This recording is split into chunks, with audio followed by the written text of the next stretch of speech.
देश भर के स्कूल्स और कॉलेजेस को शट डाउन कर दिया गया है और बांग्लादेश की सरकार ने मोबाइल इंटरनेट सर्विसेज को भी सस्पेंड कर दिया।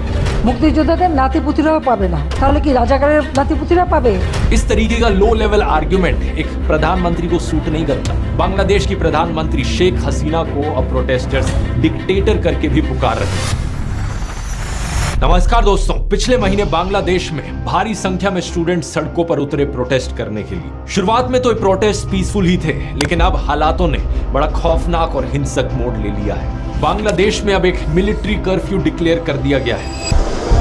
Troops on the streets, a strict curfew, a near blackout of communication. देश भर के स्कूल्स और कॉलेजेस को शट डाउन कर दिया गया है और बांग्लादेश की सरकार ने मोबाइल इंटरनेट सर्विसेज को भी सस्पेंड कर दिया। इन वायलेंट क्लैशेस में अब कम से कम 150 लोग मारे जा चुके हैं और हजारों जख्मी हैं। बांग्लादेश की प्रधानमंत्री शेख हसीना को अब प्रोटेस्टर्स डिक्टेटर करके भी पुकार रहे हैं। आखिर क्या कारण है इस सब के पीछे? आइए समझते हैं इस पूरी सिचुएशन को विस्तार से आज के इस वीडियो में।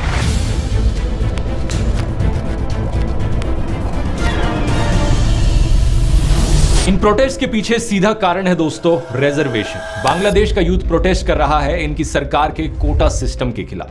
वो कोटा सिस्टम जिसके अनुसार 56% नौकरियां बांग्लादेश के पब्लिक सेक्टर में रिजर्व्ड हैं अलग अलग सेक्शंस ऑफ सोसाइटी के लिए। इसका मतलब सिर्फ 44% ऐसी नौकरियां हैं जहां पर मेरिट के बेसिस पर नौकरी मिल सकती है। ये सिस्टम इंडिया से काफी अलग है क्योंकि यहां पर मेजॉरिटी रिजर्वेशन कास्ट के बेसिस पर नहीं बल्कि फ्रीडम फाइटर के बेसिस पर हो रही है। इसे बेहतर समझने के लिए हमें थोड़ा बांग्लादेश की हिस्ट्री में जाना होगा। आजादी मिलने से पहले, जैसा कि आप जानते ही होंगे, बांग्लादेश पाकिस्तान का एक हिस्सा हुआ करता था। उस वक्त इसे ईस्ट पाकिस्तान करके बुलाया जाता था और आज के दिन के पाकिस्तान को वेस्ट पाकिस्तान कहा जाता था। उस जमाने में ईस्ट पाकिस्तान के खिलाफ सोशल डिस्क्रिमिनेशन हुई। मेजॉरिटी लोग यहाँ पर बंगाली बोलते थे और 10% से भी कम ऐसे लोग थे जो उर्दू भाषा में बात किया करते थे। लेकिन फिर भी वेस्ट पाकिस्तान ने उर्दू भाषा को इंपोज किया ईस्ट पाकिस्तान पर। इसके अलावा इकोनॉमिक डिस्क्रिमिनेशन हुई। देश के 59% एक्सपोर्ट्स ईस्ट पाकिस्तान से आते थे, लेकिन सिर्फ 25% इंडस्ट्रियल इन्वेस्टमेंट्स ईस्ट पाकिस्तान के पास जाती थी। नवंबर 1970 में जब भोला साइक्लोन आया, एस्टिमेटेड 3 लाख लोग मारे गए ईस्ट पाकिस्तान में। One of the deadliest tropical cyclones पिछली सेंचुरी का। World in 1970, a massive storm swept into the Bay of Bengal, drowning 500,000 people. It was one of the worst natural disasters anywhere. लेकिन waste Pakistan ने कोई ज्यादा effort नहीं किया relief provide करने में यहाँ के लोगों को। और इतना ही नहीं, पॉलिटिकल डिस्क्रिमिनेशन भी हुई। साल 1970 की इलेक्शंस में ईस्ट पाकिस्तान के पास 162 सीट्स थी, वेस्ट पाकिस्तान में 138 सीट्स थी। वेस्ट पाकिस्तान में लोगों ने अलग अलग पॉलिटिकल पार्टीज के लिए वोट किया, लेकिन ईस्ट पाकिस्तान में ओवरवेलमिंग मेजॉरिटी वोट्स गए सिर्फ अवामी लीग पार्टी को, जिसे लीड किया जा रहा था शेख मुजीबुर रहमान के द्वारा। इस इलेक्शन रिजल्ट का नतीजा यह होता कि अवामी लीग दोनों ईस्ट और वेस्ट पाकिस्तान पर गवर्न करती, लेकिन वेस्ट पाकिस्तान की जो मिलिट्री थी वो बिल्कुल ये नहीं चाहती थी। उस समय के पाकिस्तान मिलिट्री के commander in chief Yahya Khan ने इस इलेक्शन रिजल्ट को एक्सेप्ट करने से ही मना कर दिया। ईस्ट पाकिस्तान पर मार्शल लॉ इंपोज किया गया और रिस्पांस में शेख मुजीबुर रहमान ने एक सिविल डिसओबीडियंस मूवमेंट करी प्रोटेस्ट के तौर पर। इसी समय वेस्ट पाकिस्तान की मिलिट्री ने बड़े भारी स्केल पर अत्याचार किए ईस्ट पाकिस्तान के लोगों के खिलाफ। शेख मुजीबुर रहमान को अरेस्ट किया गया और लाखों लोगों को मारा गया। एक जेनोसाइड हुआ ईस्ट पाकिस्तान में। करीब 1 करोड़ लोगों को रेफ्यूज लेनी पड़ी इंडिया में। अप्रोक्सीमेटली 50% पॉपुलेशन ईस्ट पाकिस्तान की इंटरनली डिस्प्लेस हो गई इसकी वजह से। इसी के बाद ही था कि 1971 की बांग्लादेश लिबरेशन वॉर हमें देखने को मिली। ये वही वॉर थी जहां पर इंडिया ने मदद करी और बांग्लादेश को आजादी दिलाई under the prime ministership of Indira Gandhi. Mujibur Rahman, the leader of East Pakistan, declared the region an independent republic, which he said will be called Bangladesh, the land of the Bengalis. East Pakistan में जिन लोगों ने आजादी की ये लड़ाई लड़ी, जिसकी वजह से बांग्लादेश एक आजाद देश बना, ये फ्रीडम फाइटर्स हुए। यही फ्रीडम फाइटर्स आज की सिचुएशन में रेलेवेंट हैं इस कोटा सिस्टम की वजह से। क्योंकि दोस्तों बांग्लादेश के इस कोटा सिस्टम में 30% जॉब्स को रिजर्व किया गया है फ्रीडम फाइटर्स के डिसेंडेंट्स के लिए।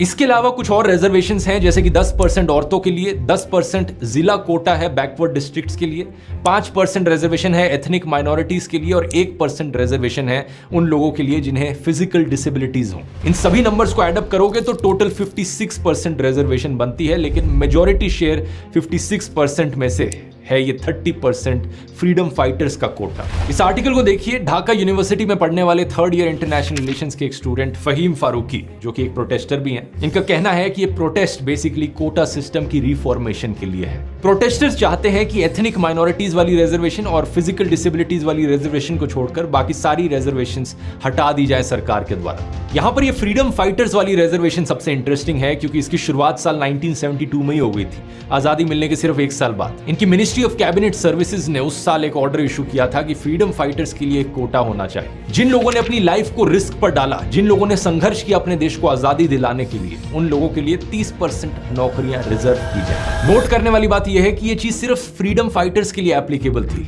बाद में जाकर 1997 में इस कोटा को एक्सटेंड कर दिया गया कि फ्रीडम फाइटर्स के बच्चों के लिए भी ये रिजर्वेशन दी जाए, और 2010 में फिर कहा गया कि उनके बच्चों के लिए भी ये रिजर्वेशन दी जाए। हालांकि एग्जैक्ट कोटा बाकी और कैटेगरीज के लिए चेंज होता रहा ओवर द इयर्स, लेकिन इन द एंड यही हुआ कि टोटल परसेंटेज 56% तक पहुंच गई।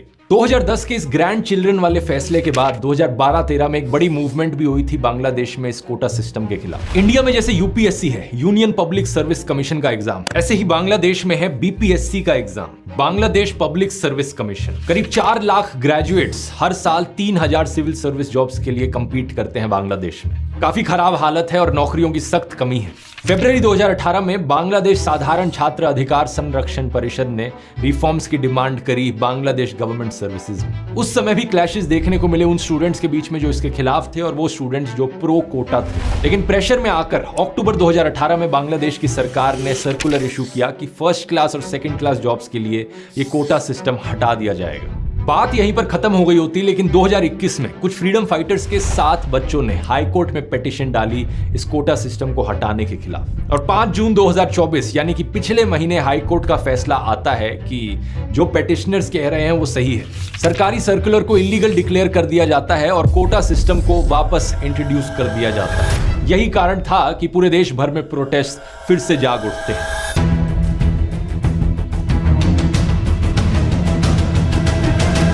प्रोटेस्ट करने वाले स्टूडेंट्स कहते हैं कि ये कोटा अनकॉन्स्टिट्यूशनल है। ओरिजिनल कॉन्स्टिट्यूशन में कहीं नहीं लिखा गया था कि फ्रीडम फाइटर्स की अगली जनरेशंस को भी जॉब्स में रिजर्वेशन दो, और वैसे भी इसका क्या तुक बना। फ्रीडम फाइटर्स को रिजर्वेशन देना समझ में आता है क्योंकि उन्होंने संघर्ष किया था देश को आजादी दिलाने के लिए, लेकिन उनके पोते पोतियों तक को रिजर्वेशन दी जा रही है सिर्फ इसलिए क्योंकि उनके ग्रैंड पेरेंट्स फ्रीडम फाइटर्स थे। लेकिन बात सिर्फ यहां खत्म नहीं होती, इस रिजर्वेशन में करप्शन के भी आरोप लगे हैं। एक्चुअली में ये कौन डिसाइड करेगा कि कौन फ्रीडम फाइटर है और कौन फ्रीडम फाइटर नहीं है? सरकार ने ये रिस्पॉन्सिबिलिटी खुद को दी कि सरकार डिसाइड करेगी कि कौन फ्रीडम फाइटर होगा। पिछले 15 सालों से बांग्लादेश में रूलिंग पार्टी रही है अवामी लीग और प्राइम मिनिस्टर रही है शेख हसीना। ये वही पॉलिटिकल पार्टी है जिसने संघर्ष किया था बांग्लादेश को आजादी दिलाने में भी।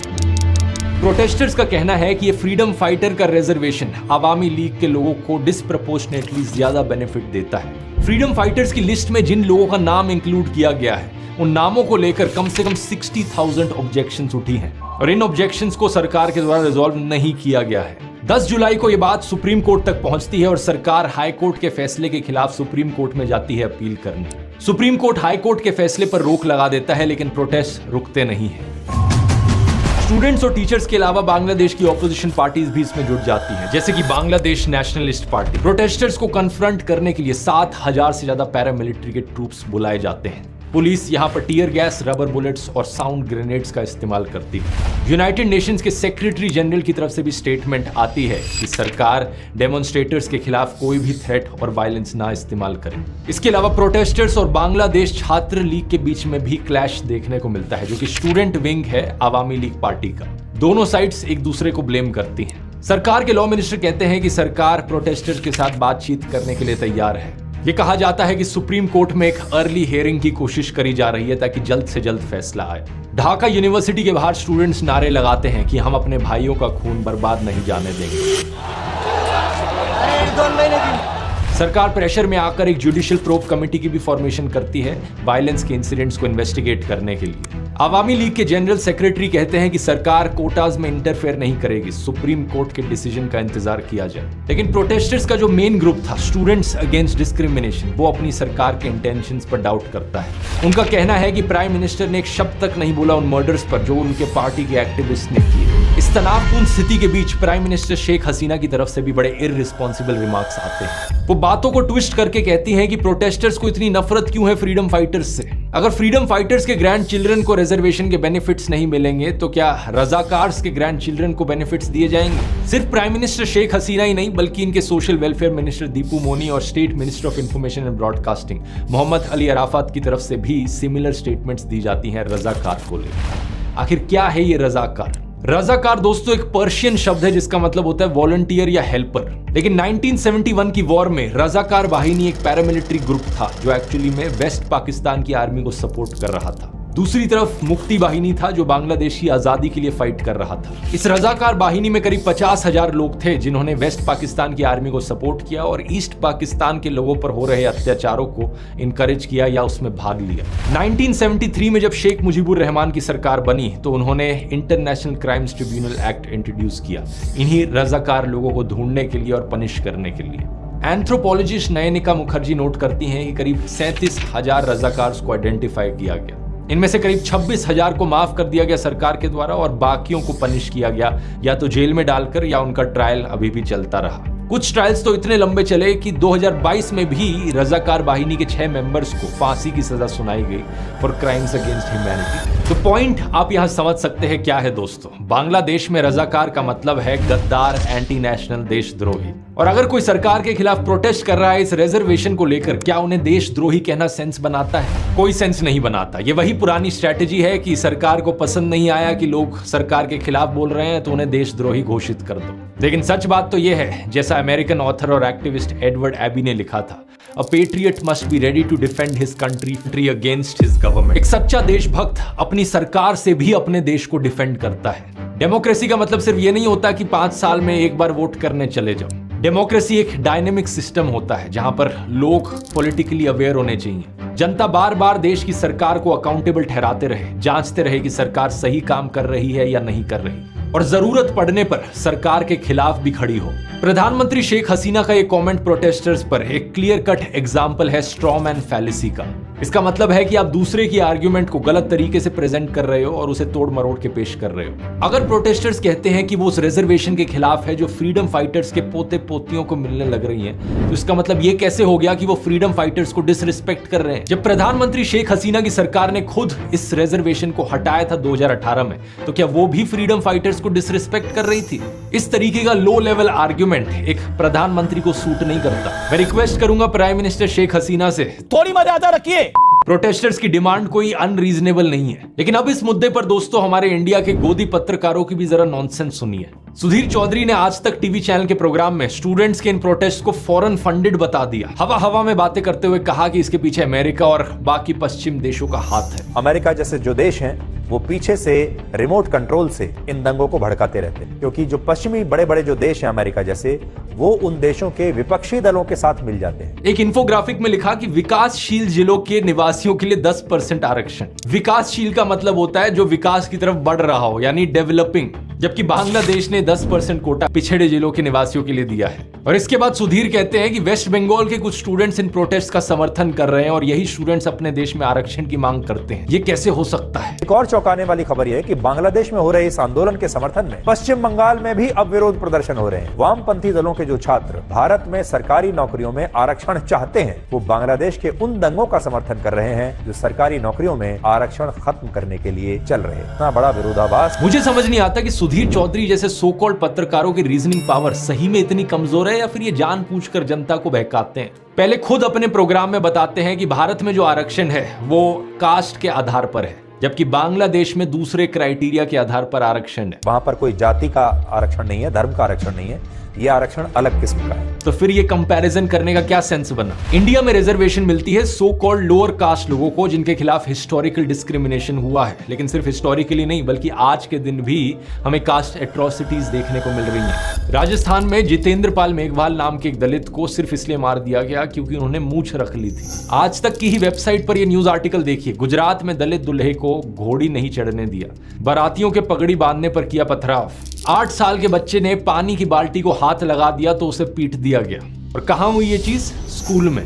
सिख धर्म तो इगैलिटेरियनिज्म की प्रिंसिपल्स पर शुरू हुआ, यानी कि सब बराबर हैं, जातिवाद खत्म करो। लेकिन आज पंजाब में दलित सिखों के लिए अलग गुरुद्वारे देखे जा सकते हैं। और प्रिविलेज ब्लाइंडनेस में डूबे हुए गोदी पत्रकारों के हिसाब से तो जातिवाद है ही नहीं देश में। इनके हिसाब से तो आरक्षण जैसे पॉजिटिव अफर्मेटिव एक्शन की कोई जरूरत ही नहीं है, सब चंगा सी। इनसे मैं एक ही बात कहूंगा, आखिर जातिवाद खत्म करने की बात क्यों नहीं कहते? कास्ट बेस्ड क्राइम खत्म करने की बात क्यों नहीं करते कभी? ये जो अखबारों में एड्स छपती हैं, ब्राह्मण लड़की चाहिए, राजपूत लड़की चाहिए, जाट चाहिए, बनिया चाहिए, इन कास्ट बेस्ड मैट्रिमोनियल एडवर्टाइजमेंट्स को क्यों नहीं बंद कर दिया जाता? इस मैट्रिमोनियल एड को देखिए, यहाँ तो ये तक लिखा है कि कास्ट की कोई रिस्ट्रिक्शन नहीं है, लेकिन SC ST OBC नहीं होना चाहिए। जिस दिन इस जातिवाद को खत्म कर दोगे उस दिन कास्ट रिजर्वेशन ऑटोमेटिकली खत्म हो जाएगी। लेकिन गोदी पत्रकारों से यही उम्मीद की जा सकती है कि ये इंडिया की कास्ट रिजर्वेशन को बांग्लादेश की फ्रीडम फाइटर्स रिजर्वेशन से कंपेयर करें। इंडिया में जो रिजर्वेशन है वो सोशली और इकोनॉमिकली डिप्राइव्ड क्लासेस को ऊपर सेम लेवल पर लाने के लिए है, लेकिन बांग्लादेश में जो फ्रीडम फाइटर्स के डिसेंडेंट्स को रिजर्वेशन दिया जा रहा है वो कोई सेपरेट एथनिक माइनॉरिटी नहीं है, उनके खिलाफ कोई हजारों सालों से अत्याचार नहीं हो रहा है। इनफैक्ट वो तो सोशली रिस्पेक्टेड सेक्शन है देश का। अगर उनमें से कोई इकोनॉमिकली वीक है तो उनके लिए 5 से 10% EWS कोटा दिया जा सकता है। 21 जुलाई को बांग्लादेश के सुप्रीम कोर्ट ने भी यही कहा कि फ्रीडम फाइटर्स के इस डिसेंडेंट्स कोटा को कम करके सिर्फ 5% तक कर दिया जाए और बाकी एथनिक माइनॉरिटीज, ट्रांसजेंडर्स और डिसेबल्ड लोगों का जो कोटा है उसे 2% कर दिया जाए, तो टोटल 7% रिजर्वेशन ही हो। अब मेरा पर्सनली मानना है दोस्तों, बांग्लादेश में जो प्रोटेस्ट उठे इनके रिजर्वेशन के खिलाफ, ये सिर्फ एक सिम्टम है। असली बीमारी जो यहाँ पर है वो है अनएम्प्लॉयमेंट की। और इंडिया जैसे ही बांग्लादेश में भी बेरोजगारी एक बहुत बहुत बड़ी प्रॉब्लम बन चुकी है। पब्लिक एडमिनिस्ट्रेशन मिनिस्टर फराद हुसैन ने बताया पार्लियामेंट को फरवरी में कि 5 लाख से ज्यादा पोस्ट वेकेंट थी इनके देश में। अगर इन्हें फिलअप भी किया जाए तो भी काफी नहीं होगा। बांग्लादेश ब्यूरो ऑफ स्टैटिस्टिक्स का डेटा बताता है कि 18 से 19 लाख यंग लोग हर साल जॉब मार्केट को ज्वाइन करते हैं। 17 करोड़ लोगों का देश है, उसमें से जो वर्किंग पॉपुलेशन है वो करीब 2/3 है, यानी 11 करोड़ के आसपास। इन 11 करोड़ लोगों में से 3 करोड़ लोग अनएम्प्लॉयड हैं। बांग्लादेश में इकोनॉमी की भी हालत काफी खराब चल रही है। कंट्री के जो फॉरेन एक्सचेंज रिजर्व्स हैं वो बहुत लो हैं। 2022 में बांग्लादेश ने इंटरनेशनल मॉनेटरी फंड से मदद मांगी थी अपने फॉरेन एक्सचेंज रिजर्व्स को रीबिल्ड करने के लिए। रिसेंटली एक प्लान भी जारी हुआ $5 बिलियन का लोन लेने के लिए चाइना से। अब वो अलग मुद्दा है अपने आप में कि जब भी कोई देश चाइना से लोन लेता है तो उससे प्रॉब्लम कभी सॉल्व नहीं होती, बल्कि एक और नई प्रॉब्लम क्रिएट हो जाती है। चाइना की डेट डिप्लोमेसी जो श्रीलंका के साथ देखने को मिला। लेकिन इसके अलावा इन्फ्लेशन रेट भी बहुत हाई है, 9% पर। लोगों का खर्चा बढ़ रहा है और लोगों के पास नौकरियां नहीं है। तो रिजर्वेशन सिस्टम को इंप्रूव करना तो सिर्फ पहली स्टेप है। अगर लॉन्ग टर्म में यहाँ पर सोल्यूशन निकालना है तो सरकार को फोकस करना होगा जॉब्स क्रिएट करने पर। और इन इकोनॉमिक मुश्किलों के अलावा प्राइम मिनिस्टर शेख हसीना की पॉलिटिकल मूव्स पर भी सवाल उठाए गए। जनवरी में उन्होंने अपनी 4th कॉन्जिक्यूटिव टर्म जीती, लेकिन इलेक्टोरल रिगिंग के बड़े बाहरी आरोप लगाए गए थे। इसी प्रोटेस्ट में पोस्टर्स और स्लोगन्स भी देखने को मिले जहां पर उन्हें डिक्टेटर बुलाया गया, जैसे कि ये स्लोगन, तुई के अमी के रजाकार रजाकार, के बोलचे साइराचार साइराचार। इसका मतलब है मैं और तू कौन, रजाकार रजाकार। ऐसा किसने कहा? Dictator dictator. उम्मीद है प्राइम मिनिस्टर शेख हसीना अपने देश के लोगों की प्रॉब्लम्स को समझ पाएंगी और एक पॉजिटिव अप्रोच यहाँ पर ले पाएंगी। अगर आपको ये वीडियो पसंद आया तो बांग्लादेश की पूरी हिस्ट्री पर मैंने एक डिटेल्ड वीडियो बनाया है कि एग्जैक्टली 1971 की वॉर में क्या हुआ था। यहाँ क्लिक करके देख सकते हैं। देश भर के स्कूल्स और कॉलेजेस को शट डाउन कर दिया गया है और बांग्लादेश की सरकार ने मोबाइल इंटरनेट सर्विसेज को भी सस्पेंड कर दिया। মুক্তিযোদ্ধাদের নাতিপুতিরাও পাবে না, তাহলে কি রাজাকারের নাতিপুতিরা পাবে? इस तरीके का लो लेवल आर्ग्यूमेंट एक प्रधानमंत्री को सूट नहीं करता। बांग्लादेश की प्रधानमंत्री शेख हसीना को अब प्रोटेस्टर्स डिक्टेटर करके भी पुकार रहे हैं। नमस्कार दोस्तों, पिछले महीने बांग्लादेश में भारी संख्या में स्टूडेंट सड़कों पर उतरे प्रोटेस्ट करने के लिए। शुरुआत में तो ये प्रोटेस्ट पीसफुल ही थे, लेकिन अब हालातों ने बड़ा खौफनाक और हिंसक मोड़ ले लिया है। बांग्लादेश में अब एक मिलिट्री कर्फ्यू डिक्लेयर कर दिया गया है। Troops on the streets, a strict curfew, a near blackout of communication. देश भर के स्कूल्स और कॉलेजेस को शट डाउन कर दिया गया है और बांग्लादेश की सरकार ने मोबाइल इंटरनेट सर्विसेज को भी सस्पेंड कर दिया। इन वायलेंट क्लैशेस में अब कम से कम 150 लोग मारे जा चुके हैं और हजारों जख्मी हैं। बांग्लादेश की प्रधानमंत्री शेख हसीना को अब प्रोटेस्टर्स डिक्टेटर करके भी पुकार रहे हैं। आखिर क्या कारण है इस सब के पीछे? आइए समझते हैं इस पूरी सिचुएशन को विस्तार से आज के इस वीडियो में।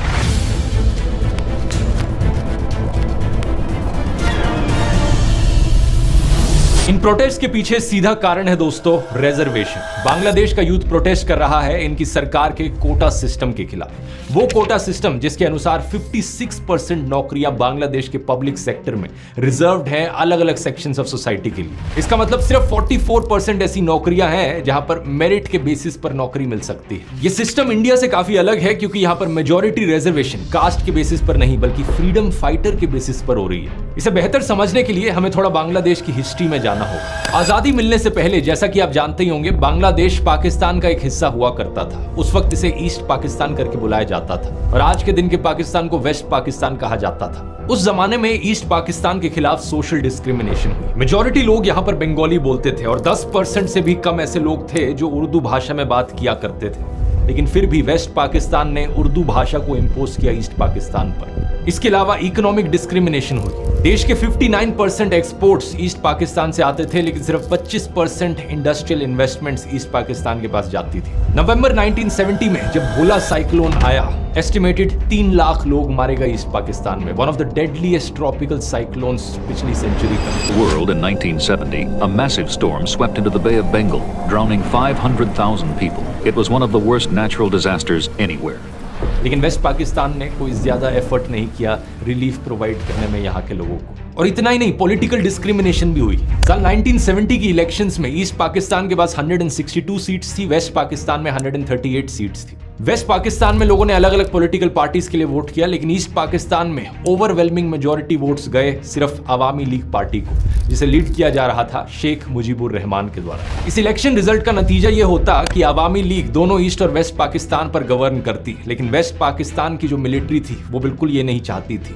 उस समय के पाकिस्तान मिलिट्री के commander in chief Yahya Khan ने इस इलेक्शन रिजल्ट को एक्सेप्ट करने से ही मना कर दिया। ईस्ट पाकिस्तान पर मार्शल लॉ इंपोज किया गया और रिस्पांस में शेख मुजीबुर रहमान ने एक सिविल डिसओबीडियंस मूवमेंट करी प्रोटेस्ट के तौर पर। इसी समय वेस्ट पाकिस्तान की मिलिट्री ने बड़े भारी स्केल पर अत्याचार किए ईस्ट पाकिस्तान के लोगों के खिलाफ। शेख मुजीबुर रहमान को अरेस्ट किया गया और लाखों लोगों को मारा गया। एक जेनोसाइड हुआ ईस्ट पाकिस्तान में। करीब 1 करोड़ लोगों को रेफ्यूज लेनी पड़ी इंडिया में। अप्रोक्सीमेटली 50% पॉपुलेशन ईस्ट पाकिस्तान की इंटरनली डिस्प्लेस हो गई इसकी वजह से। इसी के बाद ही था कि 1971 की बांग्लादेश लिबरेशन वॉर हमें देखने को मिली। ये वही वॉर थी जहां पर इंडिया ने मदद करी और बांग्लादेश को आजादी दिलाई under the prime ministership of Indira Gandhi. Mujibur Rahman, the leader of East Pakistan, declared the region an independent republic, which he said will be called Bangladesh, the land of the Bengalis. East Pakistan में जिन लोगों ने आजादी की ये लड़ाई लड़ी, जिसकी वजह से बांग्लादेश एक आजाद देश बना, ये फ्रीडम फाइटर्स हुए। यही फ्रीडम फाइटर्स आज की सिचुएशन में रेलेवेंट हैं इस कोटा सिस्टम की वजह से, क्योंकि दोस्तों बांग्लादेश के इस कोटा सिस्टम में 30% जॉब्स को रिजर्व किया गया है फ्रीडम फाइटर्स के डिसेंडेंट्स के लिए। इसके अलावा कुछ और रिजर्वेशंस हैं, जैसे कि 10% औरतों के लिए, 10% जिला कोटा है बैकवर्ड डिस्ट्रिक्ट्स के लिए, 5% रिजर्वेशन है एथनिक माइनॉरिटीज के लिए और 1% रिजर्वेशन है उन लोगों के लिए जिन्हें फिजिकल डिसेबिलिटीज हो। इन सभी नंबर्स को एडअप करोगे तो टोटल 56% रिजर्वेशन बनती है, लेकिन मेजॉरिटी शेयर 56% में से है ये 30% फ्रीडम फाइटर्स का कोटा। इस आर्टिकल को देखिए, ढाका यूनिवर्सिटी में पढ़ने वाले 3rd ईयर इंटरनेशनल रिलेशंस के एक स्टूडेंट फहीम फारूकी, जो कि एक प्रोटेस्टर भी हैं, इनका कहना है कि ये प्रोटेस्ट बेसिकली कोटा सिस्टम की रिफॉर्मेशन के लिए है। प्रोटेस्टर्स चाहते हैं कि एथनिक माइनॉरिटीज वाली रिजर्वेशन और फिजिकल डिसेबिलिटीज वाली रिजर्वेशन को छोड़कर बाकी सारी रिजर्वेशंस हटा दी जाए सरकार के द्वारा। यहाँ पर ये फ्रीडम फाइटर्स वाली रिजर्वेशन सबसे इंटरेस्टिंग है क्योंकि इसकी शुरुआत साल 1972 में ही हो गई थी, आजादी मिलने के सिर्फ 1 साल बाद। इनकी मिनिस्ट्री ऑफ कैबिनेट सर्विसेज ने उस साल एक ऑर्डर इशू किया था कि फ्रीडम फाइटर्स के लिए एक कोटा होना चाहिए। जिन लोगों ने अपनी लाइफ को रिस्क पर डाला, जिन लोगों ने संघर्ष किया अपने देश को आजादी दिलाने के लिए, उन लोगों के लिए 30% नौकरियां रिजर्व की जाए। नोट करने वाली बात यह है कि यह चीज सिर्फ फ्रीडम फाइटर्स के लिए एप्लीकेबल थी। बाद में जाकर 1997 में इस कोटा को एक्सटेंड कर दिया गया कि फ्रीडम फाइटर्स के बच्चों के लिए भी ये रिजर्वेशन दी जाए, और 2010 में फिर कहा गया कि उनके बच्चों के लिए भी ये रिजर्वेशन दी जाए। हालांकि एग्जैक्ट कोटा बाकी और कैटेगरीज के लिए चेंज होता रहा ओवर द इयर्स, लेकिन इन द एंड यही हुआ कि टोटल परसेंटेज 56% तक पहुंच गई। 2010 के इस ग्रैंड चिल्ड्रन वाले फैसले के बाद 2012-13 में एक बड़ी मूवमेंट भी हुई थी बांग्लादेश में इस कोटा सिस्टम के खिलाफ। इंडिया में जैसे यूपीएससी है, यूनियन पब्लिक सर्विस कमीशन का एग्जाम, ऐसे ही बांग्लादेश में है बीपीएससी का exam, Bangladesh public service commission. करीब 4 लाख ग्रेजुएट्स हर साल 3000 सिविल सर्विस जॉब्स के लिए कंपीट करते हैं बांग्लादेश में। काफी खराब हालत है और नौकरियों की सख्त कमी है। फरवरी 2018 में बांग्लादेश साधारण छात्र अधिकार संरक्षण परिषद ने रिफॉर्म्स की डिमांड करी बांग्लादेश गवर्नमेंट सर्विसेज में। उस समय भी क्लैशेस देखने को मिले उन स्टूडेंट्स के बीच में जो इसके खिलाफ थे और वो स्टूडेंट्स जो प्रो कोटा थे। लेकिन प्रेशर में आकर अक्टूबर 2018 में बांग्लादेश की सरकार ने सर्कुलर इशू किया कि फर्स्ट क्लास और सेकेंड क्लास जॉब्स के लिए ये कोटा सिस्टम हटा दिया जाएगा। बात यहीं पर खत्म हो गई होती, लेकिन 2021 में कुछ फ्रीडम फाइटर्स के 7 बच्चों ने हाई कोर्ट में पिटीशन डाली इस कोटा सिस्टम को हटाने के खिलाफ। और 5 जून 2024 यानी कि पिछले महीने हाई कोर्ट का फैसला आता है कि जो पिटीशनर्स कह रहे हैं वो सही है। सरकारी सर्कुलर को इलीगल डिक्लेयर कर दिया जाता है और कोटा सिस्टम को वापस इंट्रोड्यूस कर दिया जाता है। यही कारण था कि पूरे देश भर में प्रोटेस्ट फिर से जाग उठते हैं।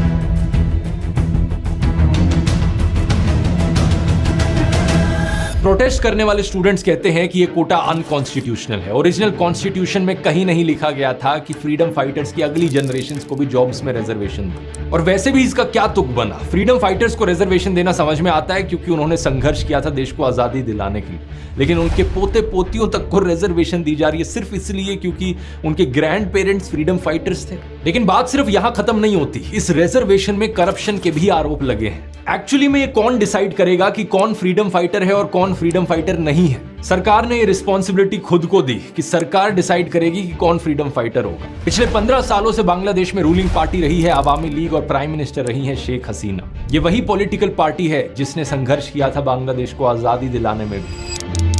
प्रोटेस्टर्स का कहना है कि ये फ्रीडम फाइटर का रिजर्वेशन आवामी लीग के लोगों को डिस्प्रपोर्शनेटली ज्यादा बेनिफिट देता है। फ्रीडम फाइटर्स की लिस्ट में जिन लोगों का नाम इंक्लूड किया गया है उन नामों को लेकर कम से कम 60,000 ऑब्जेक्शंस उठी हैं और इन ऑब्जेक्शंस को सरकार के द्वारा रिजॉल्व नहीं किया गया है। 10 जुलाई को यह बात सुप्रीम कोर्ट तक पहुंचती है और सरकार हाई कोर्ट के फैसले के खिलाफ सुप्रीम कोर्ट में जाती है अपील करने। सुप्रीम कोर्ट हाई कोर्ट के फैसले पर रोक लगा देता है, लेकिन प्रोटेस्ट रुकते नहीं है।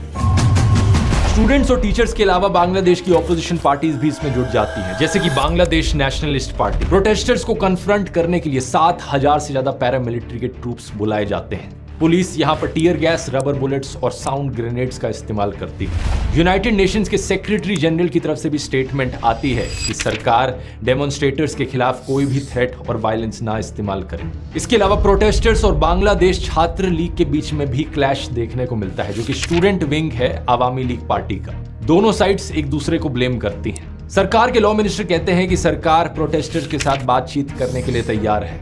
ये कहा जाता है कि सुप्रीम कोर्ट में एक अर्ली हियरिंग की कोशिश करी जा रही है ताकि जल्द से जल्द फैसला आए। ढाका यूनिवर्सिटी के बाहर स्टूडेंट्स नारे लगाते हैं कि हम अपने भाइयों का खून बर्बाद नहीं जाने देंगे। सरकार प्रेशर में आकर एक जुडिशियल प्रोब कमेटी की भी फॉर्मेशन करती है वायलेंस के इंसिडेंट्स को इन्वेस्टिगेट करने के लिए। आवामी लीग के जनरल सेक्रेटरी कहते हैं कि सरकार कोटाज में इंटरफेयर नहीं करेगी, सुप्रीम कोर्ट के डिसीजन का इंतजार किया जाए। लेकिन प्रोटेस्टर्स का जो मेन ग्रुप था स्टूडेंट्स अगेंस्ट डिस्क्रिमिनेशन, वो अपनी सरकार के इंटेंशंस पर डाउट करता है। उनका कहना है कि प्राइम मिनिस्टर ने एक शब्द तक नहीं बोला उन मर्डर्स पर जो उनके पार्टी के एक्टिविस्ट ने किए। इस तनावपूर्ण स्थिति के बीच प्राइम मिनिस्टर शेख हसीना की तरफ से भी बड़े इररिस्पॉन्सिबल रिमार्क्स आते हैं। वो बातों को ट्विस्ट करके कहती हैं कि प्रोटेस्टर्स को इतनी नफरत क्यों है फ्रीडम फाइटर्स से। अगर फ्रीडम फाइटर्स के ग्रैंड चिल्ड्रन को रिजर्वेशन के बेनिफिट्स नहीं मिलेंगे तो क्या रजाकार्स के ग्रैंड चिल्ड्रन को बेनिफिट्स दिए जाएंगे? सिर्फ प्राइम मिनिस्टर शेख हसीना ही नहीं बल्कि इनके social welfare minister Dipu Moni और state minister of information and broadcasting Mohammad Ali Arafat की तरफ से भी सिमिलर स्टेटमेंट्स दी जाती हैं रजाकार को लेकर। आखिर क्या है ये रजाकार? रजाकार दोस्तों एक पर्शियन शब्द है जिसका मतलब होता है वॉलंटियर या हेल्पर। लेकिन 1971 की वॉर में रजाकार वाहिनी एक पैरामिलिट्री ग्रुप था जो एक्चुअली में वेस्ट पाकिस्तान की आर्मी को सपोर्ट कर रहा था। दूसरी तरफ मुक्ति वाहिनी था जो बांग्लादेश की आजादी के लिए फाइट कर रहा था। इस रजाकार वाहिनी में करीब 50,000 लोग थे जिन्होंने वेस्ट पाकिस्तान की आर्मी को सपोर्ट किया और ईस्ट पाकिस्तान के लोगों पर हो रहे अत्याचारों को इनकरेज किया या उसमें भाग लिया। 1973 में जब शेख मुजीबुर रहमान की सरकार बनी तो उन्होंने international crimes tribunal act introduce किया इन्हीं रजाकार लोगों को ढूंढने के लिए और पनिश करने के लिए। एंथ्रोपोलॉजिस्ट नयनिका मुखर्जी नोट करती हैं कि करीब 37,000 रजाकार्स को आइडेंटिफाई किया गया। इनमें से करीब 26,000 को माफ कर दिया गया सरकार के द्वारा और बाकियों को पनिश किया गया या तो जेल में डालकर या उनका ट्रायल अभी भी चलता रहा। कुछ ट्रायल्स तो इतने लंबे चले कि 2022 में भी रजाकार बाहिनी के 6 मेंबर्स को फांसी की सजा सुनाई गई फॉर क्राइम्स अगेंस्ट ह्यूमैनिटी। तो पॉइंट आप यहां समझ सकते हैं क्या है दोस्तों। बांग्लादेश में रजाकार का मतलब है गद्दार, एंटी नेशनल, देशद्रोही। और अगर कोई सरकार के खिलाफ प्रोटेस्ट कर रहा है इस रिजर्वेशन को लेकर, क्या उन्हें देशद्रोही कहना सेंस बनाता है? कोई सेंस नहीं बनाता। ये वही पुरानी स्ट्रैटेजी है कि सरकार को पसंद नहीं आया कि लोग सरकार के खिलाफ बोल रहे हैं तो उन्हें देशद्रोही घोषित कर दो। लेकिन सच बात तो यह है, जैसा अमेरिकन ऑथर और एक्टिविस्ट एडवर्ड एबी ने लिखा था, A patriot must be ready to defend his country against his government। एक सच्चा देशभक्त अपनी सरकार से भी अपने देश को डिफेंड करता है। डेमोक्रेसी का मतलब सिर्फ ये नहीं होता कि 5 साल में एक बार वोट करने चले जाओ। डेमोक्रेसी एक डायनेमिक सिस्टम होता है जहां पर लोग पॉलिटिकली अवेयर होने चाहिए। जनता बार बार देश की सरकार को अकाउंटेबल ठहराते रहे, जांचते रहे कि सरकार सही काम कर रही है या नहीं कर रही, और जरूरत पड़ने पर सरकार के खिलाफ भी खड़ी हो। प्रधानमंत्री शेख हसीना का ये कमेंट प्रोटेस्टर्स पर एक क्लियर कट एग्जांपल है स्ट्रॉ मैन फैलेसी का। इसका मतलब है कि आप दूसरे की आर्ग्यूमेंट को गलत तरीके से प्रेजेंट कर रहे हो और उसे तोड़ मरोड़ के पेश कर रहे हो। अगर प्रोटेस्टर्स कहते हैं कि वो उस रिजर्वेशन के खिलाफ है जो फ्रीडम फाइटर्स के पोते पोतियों को मिलने लग रही है, तो इसका मतलब ये कैसे हो गया कि वो फ्रीडम फाइटर्स को डिसरिस्पेक्ट कर रहे हैं? जब प्रधानमंत्री शेख हसीना की सरकार ने खुद इस रिजर्वेशन को हटाया था 2018 में, तो क्या वो भी फ्रीडम फाइटर्स को डिसरिस्पेक्ट कर रही थी? इस तरीके का लो लेवल आर्ग्यूमेंट एक प्रधानमंत्री को सूट नहीं करता। मैं रिक्वेस्ट करूंगा प्राइम मिनिस्टर शेख हसीना से, थोड़ी मर्यादा रखिए।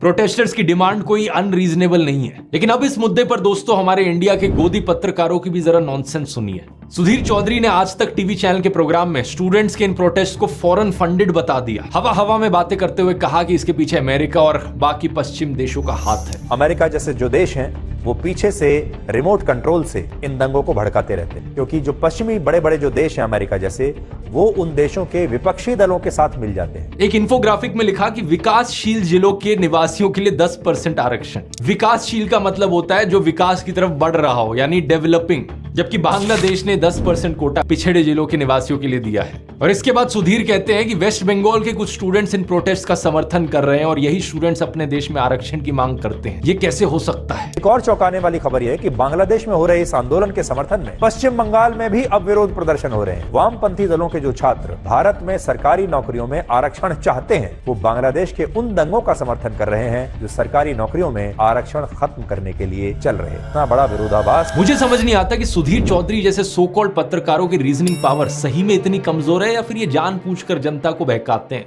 पहले खुद अपने प्रोग्राम में बताते हैं कि भारत में जो आरक्षण है वो कास्ट के आधार पर है, जबकि बांग्लादेश में दूसरे क्राइटेरिया के आधार पर आरक्षण है। वहां पर कोई जाति का आरक्षण नहीं है, धर्म का आरक्षण नहीं है, ये आरक्षण अलग किस्म का है। तो फिर ये कंपैरिजन करने का क्या सेंस बना? इंडिया में रिजर्वेशन मिलती है सो कॉल्ड लोअर कास्ट लोगों को जिनके खिलाफ हिस्टोरिकल डिस्क्रिमिनेशन हुआ है, लेकिन सिर्फ हिस्टोरिकली नहीं बल्कि आज के दिन भी हमें कास्ट एट्रोसिटीज देखने को मिल रही हैं। राजस्थान में जितेंद्र पाल मेघवाल नाम के एक दलित को सिर्फ इसलिए मार दिया गया क्योंकि उन्होंने मूंछ रख ली थी। आज तक की ही वेबसाइट पर यह न्यूज आर्टिकल देखिए। गुजरात में दलित दूल्हे को घोड़ी नहीं चढ़ने दिया, बारातियों के पगड़ी बांधने पर किया पथराव। 8 साल के बच्चे ने पानी की बाल्टी को हाथ लगा दिया तो उसे पीट दिया गया। और कहां हुई ये चीज? स्कूल में। सिख धर्म तो इगैलिटेरियनिज्म की प्रिंसिपल्स पर शुरू हुआ, यानी कि सब बराबर हैं, जातिवाद खत्म करो। लेकिन आज पंजाब में दलित सिखों के लिए अलग गुरुद्वारे देखे जा सकते हैं। और प्रिविलेज ब्लाइंडनेस में डूबे हुए गोदी पत्रकारों के हिसाब से तो जातिवाद है ही नहीं देश में।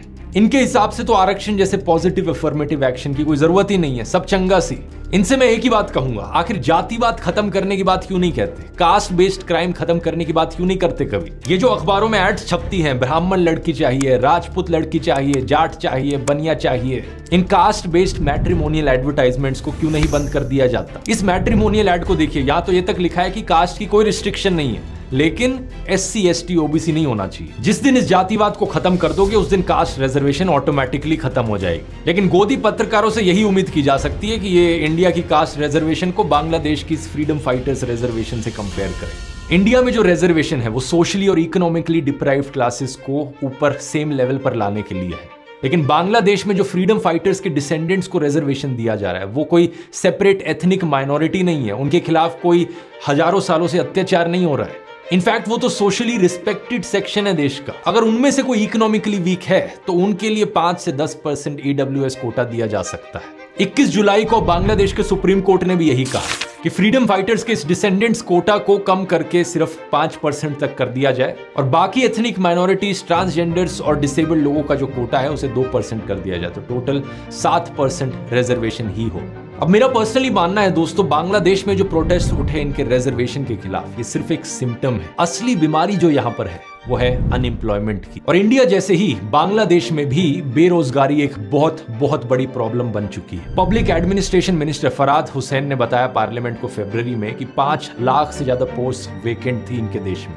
अगर इन्हें फिलअप भी किया जाए तो भी काफी नहीं होगा। बांग्लादेश ब्यूरो ऑफ स्टैटिस्टिक्स का डेटा बताता है कि 18 से 19 लाख यंग लोग हर साल जॉब मार्केट को ज्वाइन करते हैं। 17 करोड़ लोगों का देश है, उसमें से जो वर्किंग पॉपुलेशन है वो करीब 2/3 है, यानी 11 करोड़ के आसपास। इन 11 करोड़ लोगों में से 3 करोड़ लोग अनएम्प्लॉयड हैं। बांग्लादेश में इकोनॉमी की भी हालत काफी खराब चल रही है। कंट्री के जो फॉरेन एक्सचेंज रिजर्व्स हैं वो बहुत लो है। 2022 में बांग्लादेश ने इंटरनेशनल मॉनेटरी फंड से मदद मांगी थी अपने फॉरेन एक्सचेंज रिजर्व्स को रीबिल्ड करने के लिए। रिसेंटली एक प्लान भी जारी हुआ $5 बिलियन का लोन लेने के लिए चाइना से। वो अलग मुद्दा है अपने आप में कि जब भी कोई देश चाइना से लोन लेता है तो उससे प्रॉब्लम कभी सॉल्व नहीं होती, बल्कि एक और नई प्रॉब्लम क्रिएट हो जाती है। चाइना की डेट डिप्लोमेसी जो श्रीलंका के साथ देखने को मिला। लेकिन इसके अलावा इन्फ्लेशन रेट भी बहुत हाई है, 9% पर। लोगों का खर्चा बढ़ रहा है और लोगों के पास नौकरियां नहीं है। तो रिजर्वेशन सिस्टम को इंप्रूव करना तो सिर्फ पहली स्टेप है। अगर लॉन्ग टर्म में यहाँ पर सोल्यूशन निकालना है तो सरकार को फोकस करना होगा जॉब्स क्रिएट करने पर। और इन इकोनॉमिक मुश्किलों के अलावा प्राइम मिनिस्टर शेख हसीना की पॉलिटिकल मूव्स पर भी सवाल उठाए गए। जनवरी में उन्होंने अपनी 4th कॉन्जिक्यूटिव टर्म जीती, लेकिन इलेक्टोरल रिगिंग के बड़े बाहरी आरोप लगाए गए थे। इसी प्रोटेस्ट में पोस्टर्स और स्लोगन्स भी देखने को मिले जहां पर उन्हें डिक्टेटर बुलाया गया, जैसे कि ये स्लोगन, तुई के अमी के रजाकार रजाकार, के बोलचे साइरा चार। इसका मतलब है मैं और तू कौन, रजाकार रजाकार। ऐसा किसने कहा? डिक्टेटर। उम्मीद है प्राइम मिनिस्टर शेख हसीना अपने देश के लोगों की प्रॉब्लम्स को समझ पाएंगी और एक पॉजिटिव अप्रोच यहाँ पर ले पाएंगी। अगर आपको ये वीडियो पसंद आया तो बांग्लादेश की पूरी हिस्ट्री पर मैंने एक डिटेल्ड वीडियो बनाया है कि एग्जैक्टली 1971 की वॉर में क्या हुआ था। यहाँ क्लिक करके देख सकते हैं। देश भर के स्कूल्स और कॉलेजेस को शट डाउन कर दिया गया है और बांग्लादेश की सरकार ने मोबाइल इंटरनेट सर्विसेज को भी सस्पेंड कर दिया। মুক্তিযোদ্ধাদের নাতিপুতিরাও পাবে না, তাহলে কি রাজাকারের নাতিপুতিরা পাবে? इस तरीके का लो लेवल आर्ग्यूमेंट एक प्रधानमंत्री को सूट नहीं करता। बांग्लादेश की प्रधानमंत्री शेख हसीना को अब प्रोटेस्टर्स डिक्टेटर करके भी पुकार रहे हैं। नमस्कार दोस्तों, पिछले महीने बांग्लादेश में भारी संख्या में स्टूडेंट सड़कों पर उतरे प्रोटेस्ट करने के लिए। शुरुआत में तो ये प्रोटेस्ट पीसफुल ही थे, लेकिन अब हालातों ने बड़ा खौफनाक और हिंसक मोड़ ले लिया है। बांग्लादेश में अब एक मिलिट्री कर्फ्यू डिक्लेयर कर दिया गया है। Troops on the streets, a strict curfew, a near blackout of communication. देश भर के स्कूल्स और कॉलेजेस को शट डाउन कर दिया गया है और बांग्लादेश की सरकार ने मोबाइल इंटरनेट सर्विसेज को भी सस्पेंड कर दिया। इन वायलेंट क्लैशेस में अब कम से कम 150 लोग मारे जा चुके हैं और हजारों जख्मी हैं। बांग्लादेश की प्रधानमंत्री शेख हसीना को अब प्रोटेस्टर्स डिक्टेटर करके भी पुकार रहे हैं। आखिर क्या कारण है इस सब के पीछे? आइए समझते हैं इस पूरी सिचुएशन को विस्तार से आज के इस वीडियो में।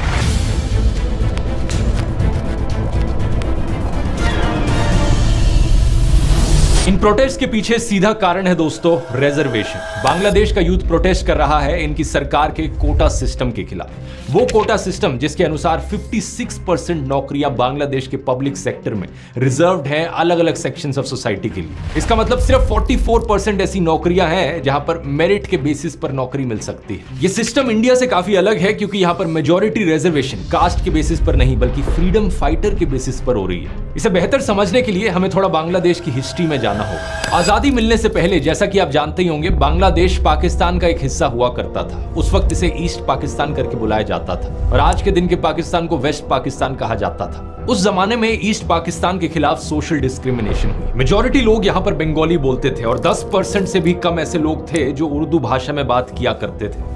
लेकिन फिर भी वेस्ट पाकिस्तान ने उर्दू भाषा को इंपोज किया ईस्ट पाकिस्तान पर। इसके अलावा इकोनॉमिक डिस्क्रिमिनेशन हुई। देश के 59% एक्सपोर्ट्स ईस्ट पाकिस्तान से आते थे, लेकिन सिर्फ 25% इंडस्ट्रियल इन्वेस्टमेंट्स ईस्ट पाकिस्तान के पास जाती थी। नवंबर 1970 में जब भोला साइक्लोन आया, एस्टिमेटेड 3 लाख लोग मारे गए ईस्ट पाकिस्तान में, one of the deadliest tropical cyclones पिछली सेंचुरी का। World in 1970, a massive storm swept into the Bay of Bengal, drowning 500,000 people. It was one of the worst natural disasters anywhere. लेकिन waste Pakistan ने कोई ज्यादा effort नहीं किया relief provide करने में यहाँ के लोगों को। और इतना ही नहीं, पॉलिटिकल डिस्क्रिमिनेशन भी हुई। साल 1970 की इलेक्शंस में ईस्ट पाकिस्तान के पास 162 सीट्स थी, वेस्ट पाकिस्तान में 138 सीट्स थी। वेस्ट पाकिस्तान में लोगों ने अलग अलग पॉलिटिकल पार्टीज के लिए वोट किया, लेकिन ईस्ट पाकिस्तान में ओवरवेलमिंग मेजॉरिटी वोट्स गए सिर्फ अवामी लीग पार्टी को, जिसे लीड किया जा रहा था शेख मुजीबुर रहमान के द्वारा। इस इलेक्शन रिजल्ट का नतीजा यह होता कि अवामी लीग दोनों ईस्ट और वेस्ट पाकिस्तान पर गवर्न करती, लेकिन वेस्ट पाकिस्तान की जो मिलिट्री थी वो बिल्कुल ये नहीं चाहती थी। उस समय के पाकिस्तान मिलिट्री के commander in chief Yahya Khan ने इस इलेक्शन रिजल्ट को एक्सेप्ट करने से ही मना कर दिया। ईस्ट पाकिस्तान पर मार्शल लॉ इंपोज किया गया और रिस्पांस में शेख मुजीबुर रहमान ने एक सिविल डिसओबीडियंस मूवमेंट करी प्रोटेस्ट के तौर पर। इसी समय वेस्ट पाकिस्तान की मिलिट्री ने बड़े भारी स्केल पर अत्याचार किए ईस्ट पाकिस्तान के लोगों के खिलाफ। शेख मुजीबुर रहमान को अरेस्ट किया गया और लाखों लोगों को मारा गया। एक जेनोसाइड हुआ ईस्ट पाकिस्तान में। करीब 1 करोड़ लोगों को रेफ्यूज लेनी पड़ी इंडिया में। अप्रोक्सीमेटली 50% पॉपुलेशन ईस्ट पाकिस्तान की इंटरनली डिस्प्लेस हो गई इसकी वजह से। इसी के बाद ही था कि 1971 की बांग्लादेश लिबरेशन वॉर हमें देखने को मिली। ये वही वॉर थी जहां पर इंडिया ने मदद करी और बांग्लादेश को आजादी दिलाई under the prime ministership of Indira Gandhi. Mujibur Rahman, the leader of East Pakistan, declared the region an independent republic, which he said will be called Bangladesh, the land of the Bengalis. East Pakistan में जिन लोगों ने आजादी की ये लड़ाई लड़ी, जिसकी वजह से बांग्लादेश एक आजाद देश बना, ये फ्रीडम फाइटर्स हुए। यही फ्रीडम फाइटर्स आज की सिचुएशन में रेलेवेंट हैं इस कोटा सिस्टम की वजह से, क्योंकि दोस्तों बांग्लादेश के इस कोटा सिस्टम में 30% जॉब्स को रिजर्व किया गया है फ्रीडम फाइटर्स के डिसेंडेंट्स के लिए। इसके अलावा कुछ और रिजर्वेशंस हैं, जैसे कि 10% औरतों के लिए, 10% जिला कोटा है बैकवर्ड डिस्ट्रिक्ट्स के लिए, 5% रिजर्वेशन है एथनिक माइनॉरिटीज के लिए और 1% रिजर्वेशन है उन लोगों के लिए जिन्हें फिजिकल डिसेबिलिटीज हो। इन सभी नंबर्स को एडअप करोगे तो टोटल 56% रिजर्वेशन बनती है, लेकिन मेजॉरिटी शेयर 56% में से है ये 30% फ्रीडम फाइटर्स का कोटा। इस आर्टिकल को देखिए, ढाका यूनिवर्सिटी में पढ़ने वाले 3rd ईयर इंटरनेशनल रिलेशंस के एक स्टूडेंट फहीम फारूकी, जो कि एक प्रोटेस्टर भी हैं, इनका कहना है कि ये प्रोटेस्ट बेसिकली कोटा सिस्टम की रिफॉर्मेशन के लिए है। प्रोटेस्टर्स चाहते हैं कि एथनिक माइनॉरिटीज वाली रिजर्वेशन और फिजिकल डिसेबिलिटीज वाली रिजर्वेशन को छोड़कर बाकी सारी रिजर्वेशंस हटा दी जाए सरकार के द्वारा। यहाँ पर ये फ्रीडम फाइटर्स वाली रिजर्वेशन सबसे इंटरेस्टिंग है, क्योंकि इसकी शुरुआत साल 1972 में ही हो गई थी, आजादी मिलने के सिर्फ 1 साल बाद। इनकी मिनिस्ट्री ऑफ कैबिनेट सर्विसेज ने उस साल एक ऑर्डर इशू किया था कि फ्रीडम फाइटर्स के लिए एक कोटा होना चाहिए। जिन लोगों ने अपनी लाइफ को रिस्क पर डाला, जिन लोगों ने संघर्ष किया अपने देश को आजादी दिलाने के लिए, उन लोगों के लिए 30% नौकरियां रिजर्व की जाए। नोट करने वाली बात यह है कि यह चीज सिर्फ फ्रीडम फाइटर्स के लिए एप्लीकेबल थी। बाद में जाकर 1997 में इस कोटा को एक्सटेंड कर दिया गया कि फ्रीडम फाइटर्स के बच्चों के लिए भी ये रिजर्वेशन दी जाए, और 2010 में फिर कहा गया कि उनके बच्चों के लिए भी ये रिजर्वेशन दी जाए। हालांकि एग्जैक्ट कोटा बाकी और कैटेगरीज के लिए चेंज होता रहा ओवर द इयर्स, लेकिन इन द एंड यही हुआ कि टोटल परसेंटेज 56% तक पहुंच गई। 2010 के इस ग्रैंड चिल्ड्रन वाले फैसले के बाद 2012-13 में एक बड़ी मूवमेंट भी हुई थी बांग्लादेश में इस कोटा सिस्टम के खिलाफ। इंडिया में जैसे यूपीएससी है, यूनियन पब्लिक सर्विस कमीशन का एग्जाम, ऐसे ही बांग्लादेश में है बीपीएससी का exam, Bangladesh public service commission. करीब 4 लाख ग्रेजुएट्स हर साल 3000 सिविल सर्विस जॉब्स के लिए कंपीट करते हैं बांग्लादेश में। काफी खराब हालत है और नौकरियों की सख्त कमी है।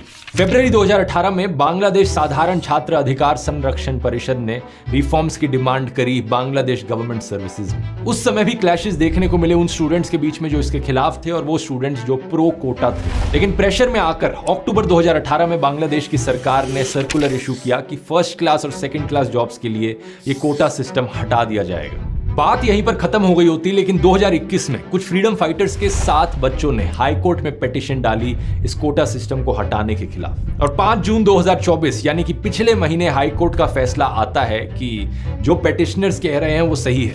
सरकारी सर्कुलर को इलीगल डिक्लेयर कर दिया जाता है और कोटा सिस्टम को वापस इंट्रोड्यूस कर दिया जाता है। यही कारण था कि पूरे देश भर में प्रोटेस्ट फिर से जाग उठते हैं।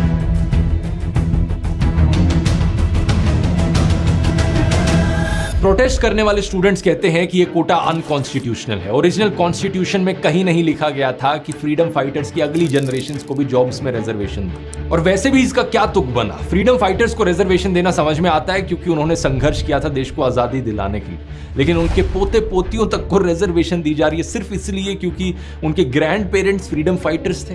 लेकिन बात सिर्फ यहां खत्म नहीं होती, इस रिजर्वेशन में करप्शन के भी आरोप लगे हैं। एक्चुअली में ये कौन डिसाइड करेगा कि कौन फ्रीडम फाइटर है और कौन फ्रीडम फाइटर नहीं है? सरकार ने ये रिस्पॉन्सिबिलिटी खुद को दी कि सरकार डिसाइड करेगी कि कौन फ्रीडम फाइटर होगा। पिछले 15 सालों से बांग्लादेश में रूलिंग पार्टी रही है आवामी लीग और प्राइम मिनिस्टर रही है शेख हसीना। ये वही पॉलिटिकल पार्टी है जिसने संघर्ष किया था बांग्लादेश को आजादी दिलाने में भी।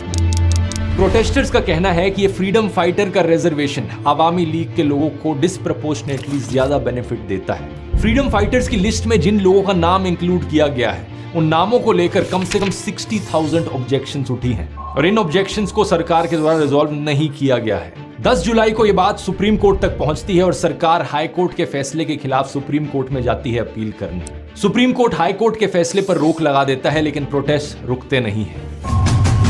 स्टूडेंट्स और टीचर्स के अलावा बांग्लादेश की ऑपोजिशन पार्टीज भी इसमें जुट जाती हैं, जैसे कि बांग्लादेश नेशनलिस्ट पार्टी। प्रोटेस्टर्स को कन्फ्रंट करने के लिए 7,000 से ज्यादा पैरामिलिट्री के ट्रूप्स बुलाए जाते हैं। पुलिस यहां पर टीयर गैस, रबर बुलेट्स और साउंड ग्रेनेड्स का इस्तेमाल करती है। यूनाइटेड नेशंस के सेक्रेटरी जनरल की तरफ से भी स्टेटमेंट आती है कि सरकार डेमोन्स्ट्रेटर्स के खिलाफ कोई भी थ्रेट और वायलेंस ना इस्तेमाल करे। इसके अलावा प्रोटेस्टर्स और बांग्लादेश छात्र लीग के बीच में भी क्लैश देखने को मिलता है, जो कि स्टूडेंट विंग है आवामी लीग पार्टी का।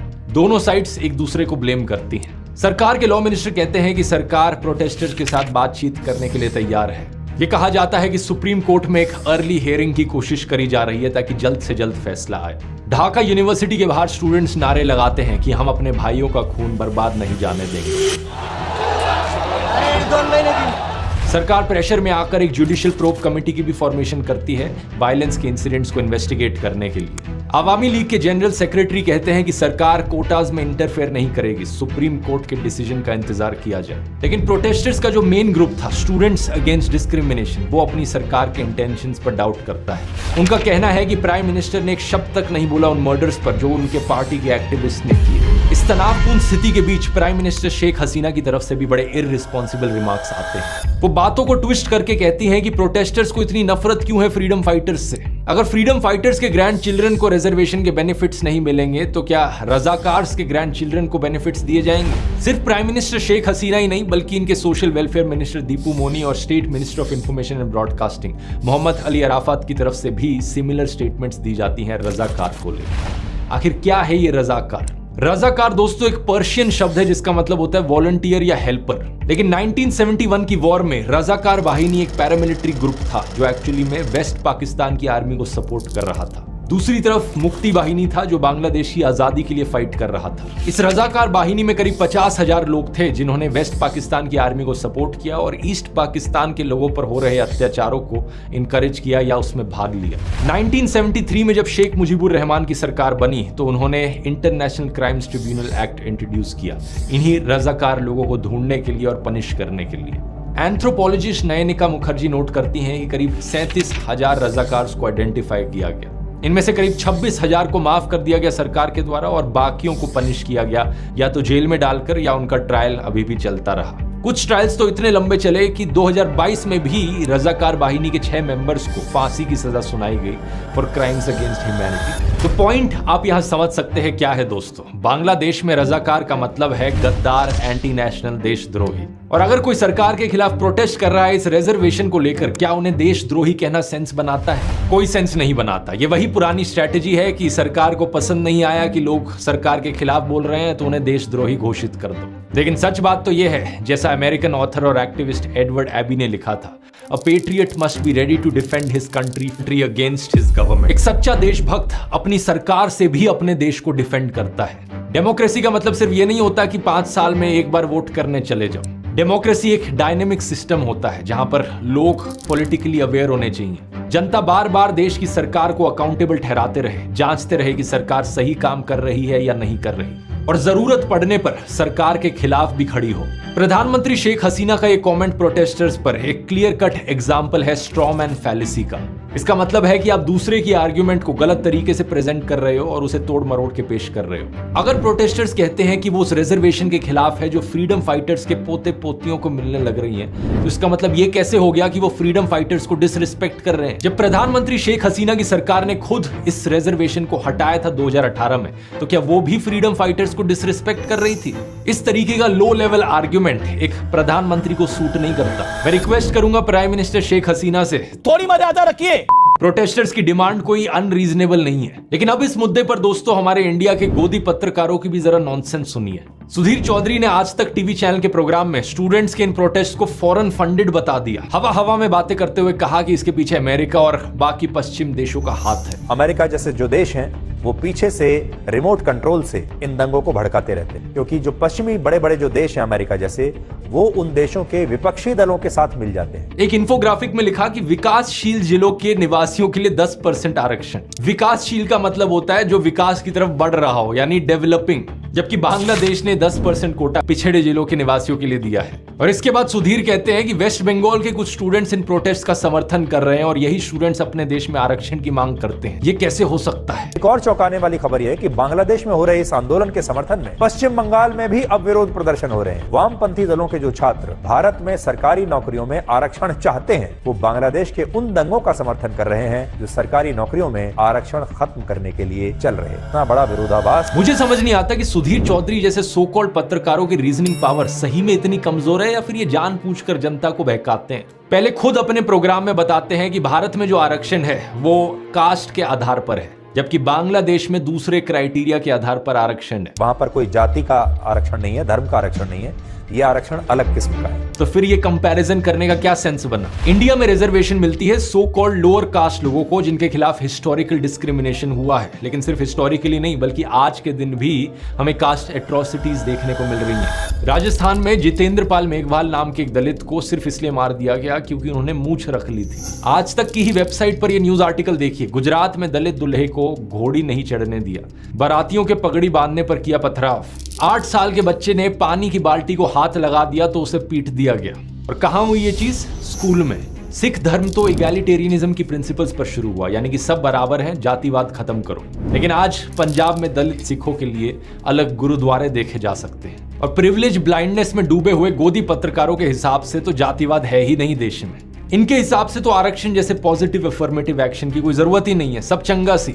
इनसे मैं एक ही बात कहूंगा, आखिर जातिवाद खत्म करने की बात क्यों नहीं कहते? कास्ट बेस्ड क्राइम खत्म करने की बात क्यों नहीं करते कभी? ये जो अखबारों में एड्स छपती हैं, ब्राह्मण लड़की चाहिए, राजपूत लड़की चाहिए, जाट चाहिए, बनिया चाहिए, इन कास्ट बेस्ड मैट्रिमोनियल एडवर्टाइजमेंट्स को क्यों नहीं बंद कर दिया जाता? इस मैट्रिमोनियल एड को देखिए, यहाँ तो ये तक लिखा है कि कास्ट की कोई रिस्ट्रिक्शन नहीं है, लेकिन SC ST OBC नहीं होना चाहिए। जिस दिन इस जातिवाद को खत्म कर दोगे उस दिन कास्ट रिजर्वेशन ऑटोमेटिकली खत्म हो जाएगी। लेकिन गोदी पत्रकारों से यही उम्मीद की जा सकती है कि ये इंडिया की कास्ट रिजर्वेशन को बांग्लादेश की फ्रीडम फाइटर्स रिजर्वेशन से कंपेयर करें। इंडिया में जो रिजर्वेशन है वो सोशली और इकोनॉमिकली डिप्राइव्ड क्लासेस को ऊपर सेम लेवल पर लाने के लिए है, लेकिन बांग्लादेश में जो फ्रीडम फाइटर्स के डिसेंडेंट्स को रिजर्वेशन दिया जा रहा है वो कोई सेपरेट एथनिक माइनॉरिटी नहीं है, उनके खिलाफ कोई हजारों सालों से अत्याचार नहीं हो रहा है।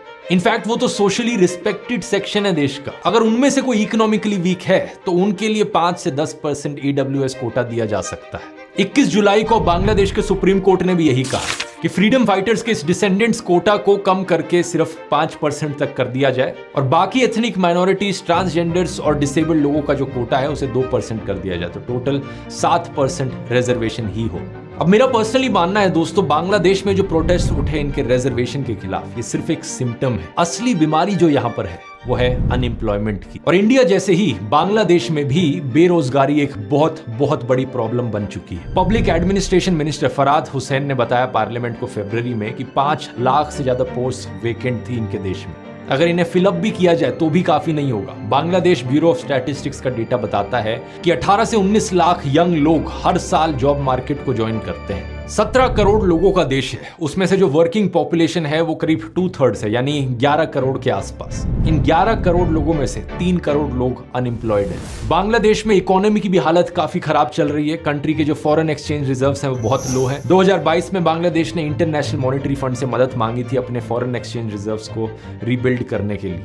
रिसेंटली एक प्लान भी जारी हुआ $5 बिलियन का लोन लेने के लिए चाइना से। अब वो अलग मुद्दा है अपने आप में कि जब भी कोई देश चाइना से लोन लेता है तो उससे प्रॉब्लम कभी सॉल्व नहीं होती, बल्कि एक और नई प्रॉब्लम क्रिएट हो जाती है। चाइना की डेट डिप्लोमेसी जो श्रीलंका के साथ देखने को मिला। लेकिन इसके अलावा इन्फ्लेशन रेट भी बहुत हाई है, 9% पर। लोगों का खर्चा बढ़ रहा है और लोगों के पास नौकरियां नहीं है। तो रिजर्वेशन सिस्टम को इंप्रूव करना तो सिर्फ पहली स्टेप है। अगर लॉन्ग टर्म में यहाँ पर सोल्यूशन निकालना है तो सरकार को फोकस करना होगा जॉब्स क्रिएट करने पर। और इन इकोनॉमिक मुश्किलों के अलावा प्राइम मिनिस्टर शेख हसीना की पॉलिटिकल मूव्स पर भी सवाल उठाए गए। जनवरी में उन्होंने अपनी 4th कॉन्जिक्यूटिव टर्म जीती, लेकिन इलेक्टोरल रिगिंग के बड़े बाहरी आरोप लगाए गए थे। इसी प्रोटेस्ट में पोस्टर्स और स्लोगन्स भी देखने को मिले जहां पर उन्हें डिक्टेटर बुलाया गया, जैसे कि ये स्लोगन, तुई के अमी के रजाकार रजाकार, के बोलचे साइरा चार। इसका मतलब है मैं और तू कौन, रजाकार रजाकार। ऐसा किसने कहा? डिक्टेटर। उम्मीद है प्राइम मिनिस्टर शेख हसीना अपने देश के लोगों की प्रॉब्लम्स को समझ पाएंगी और एक पॉजिटिव अप्रोच यहाँ पर ले पाएंगी। अगर आपको ये वीडियो पसंद आया तो बांग्लादेश की पूरी हिस्ट्री पर मैंने एक डिटेल्ड वीडियो बनाया है कि एग्जैक्टली 1971 की वॉर में क्या हुआ था। यहां क्लिक करके देख सकते हैं।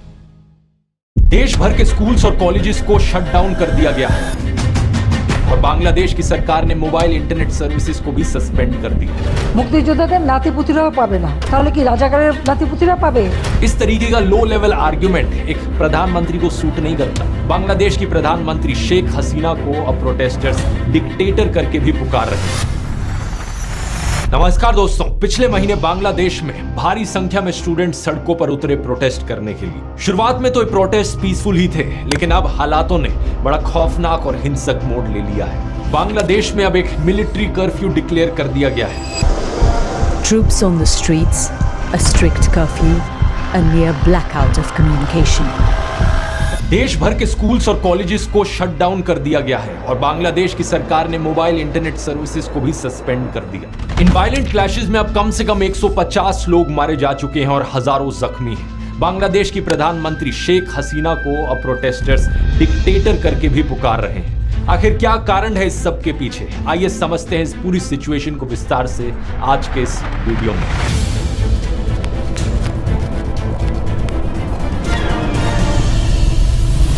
इन प्रोटेस्ट के पीछे सीधा कारण है दोस्तों रिजर्वेशन। बांग्लादेश का यूथ प्रोटेस्ट कर रहा है इनकी सरकार के कोटा सिस्टम के खिलाफ। वो कोटा सिस्टम जिसके अनुसार 56% नौकरियां बांग्लादेश के पब्लिक सेक्टर में रिजर्व्ड हैं अलग अलग सेक्शंस ऑफ सोसाइटी के लिए। इसका मतलब सिर्फ 44% ऐसी नौकरियां हैं जहां पर मेरिट के बेसिस पर नौकरी मिल सकती है। ये सिस्टम इंडिया से काफी अलग है क्योंकि यहां पर मेजॉरिटी रिजर्वेशन कास्ट के बेसिस पर नहीं बल्कि फ्रीडम फाइटर के बेसिस पर हो रही है। इसे बेहतर समझने के लिए हमें थोड़ा बांग्लादेश की हिस्ट्री में जाना होगा। आजादी मिलने से पहले, जैसा कि आप जानते ही होंगे, बांग्लादेश पाकिस्तान का एक हिस्सा हुआ करता था। उस वक्त इसे ईस्ट पाकिस्तान करके बुलाया जाता था और आज के दिन के पाकिस्तान को वेस्ट पाकिस्तान कहा जाता था। उस जमाने में ईस्ट पाकिस्तान के खिलाफ सोशल डिस्क्रिमिनेशन हुई। मेजॉरिटी लोग यहाँ पर बंगाली बोलते थे और 10% से भी कम ऐसे लोग थे जो उर्दू भाषा में बात किया करते थे।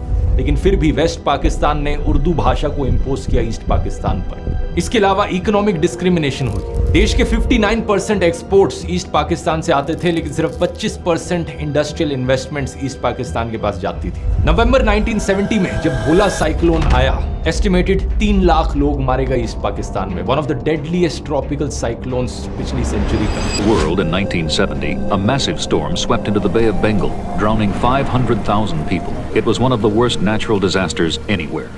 लेकिन वेस्ट पाकिस्तान ने कोई ज्यादा एफर्ट नहीं किया रिलीफ प्रोवाइड करने में यहाँ के लोगों को। और इतना ही नहीं, पॉलिटिकल डिस्क्रिमिनेशन भी हुई।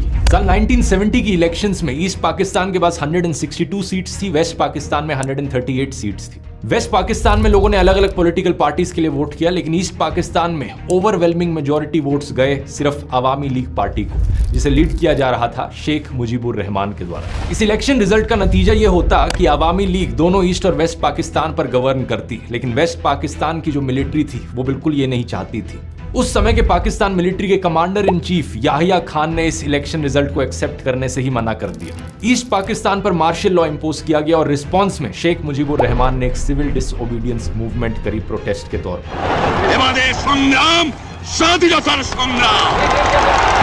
इसी समय वेस्ट पाकिस्तान की मिलिट्री ने बड़े भारी स्केल पर अत्याचार किए ईस्ट पाकिस्तान के लोगों के खिलाफ। शेख मुजीबुर रहमान को अरेस्ट किया गया और लाखों लोगों को मारा गया। एक जेनोसाइड हुआ ईस्ट पाकिस्तान में। करीब 1 करोड़ लोगों को रेफ्यूज लेनी पड़ी इंडिया में। अप्रोक्सीमेटली 50% पॉपुलेशन ईस्ट पाकिस्तान की इंटरनली डिस्प्लेस हो गई इसकी वजह से।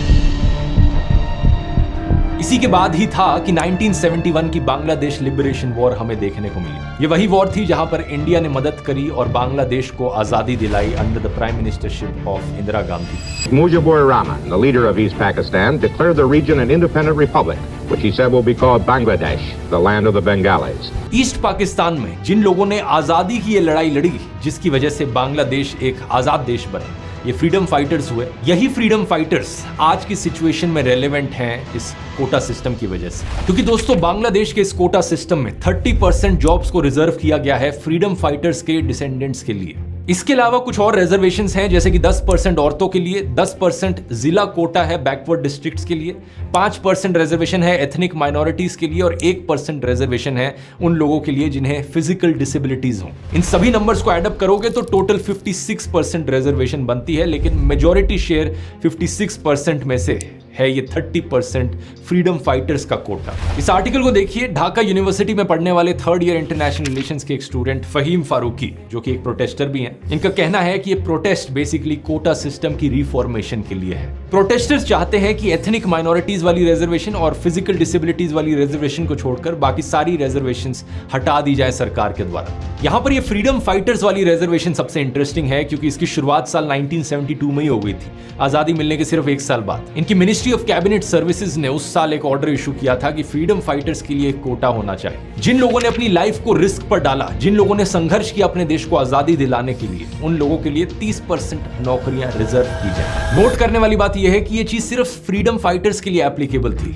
बाद में जाकर 1997 में इस कोटा को एक्सटेंड कर दिया गया कि फ्रीडम फाइटर्स के बच्चों के लिए भी ये रिजर्वेशन दी जाए, और 2010 में फिर कहा गया कि उनके बच्चों के लिए भी ये रिजर्वेशन दी जाए। हालांकि एग्जैक्ट कोटा बाकी और कैटेगरीज के लिए चेंज होता रहा ओवर द इयर्स, लेकिन इन द एंड यही हुआ कि टोटल परसेंटेज 56% तक पहुंच गई। 2010 के इस ग्रैंड चिल्ड्रन वाले फैसले के बाद 2012-13 में एक बड़ी मूवमेंट भी हुई थी बांग्लादेश में इस कोटा सिस्टम के खिलाफ। इंडिया में जैसे यूपीएससी है, यूनियन पब्लिक सर्विस कमीशन का एग्जाम, ऐसे ही बांग्लादेश में है बीपीएससी का exam, Bangladesh public service commission. करीब 4 लाख ग्रेजुएट्स हर साल 3000 सिविल सर्विस जॉब्स के लिए कंपीट करते हैं बांग्लादेश में। काफी खराब हालत है और नौकरियों की सख्त कमी है। फरवरी 2018 में बांग्लादेश साधारण छात्र अधिकार संरक्षण परिषद ने रिफॉर्म्स की डिमांड करी बांग्लादेश गवर्नमेंट सर्विसेज में। उस समय भी क्लैशेस देखने को मिले उन स्टूडेंट्स के बीच में जो इसके खिलाफ थे और वो स्टूडेंट्स जो प्रो कोटा थे। लेकिन प्रेशर में आकर अक्टूबर 2018 में बांग्लादेश की सरकार ने सर्कुलर इशू किया कि फर्स्ट क्लास और सेकेंड क्लास जॉब्स के लिए ये कोटा सिस्टम हटा दिया जाएगा। बात यहीं पर खत्म हो गई होती, लेकिन 2021 में कुछ फ्रीडम फाइटर्स के 7 बच्चों ने हाई कोर्ट में पिटीशन डाली इस कोटा सिस्टम को हटाने के खिलाफ, और 5 जून 2024 यानी कि पिछले महीने हाई कोर्ट का फैसला आता है कि जो पिटिशनर्स कह रहे हैं वो सही है। सरकारी सर्कुलर को इलीगल डिक्लेयर कर दिया जाता है और कोटा सिस्टम को वापस इंट्रोड्यूस कर दिया जाता है। यही कारण था कि पूरे देश भर में प्रोटेस्ट फिर से जाग उठते हैं।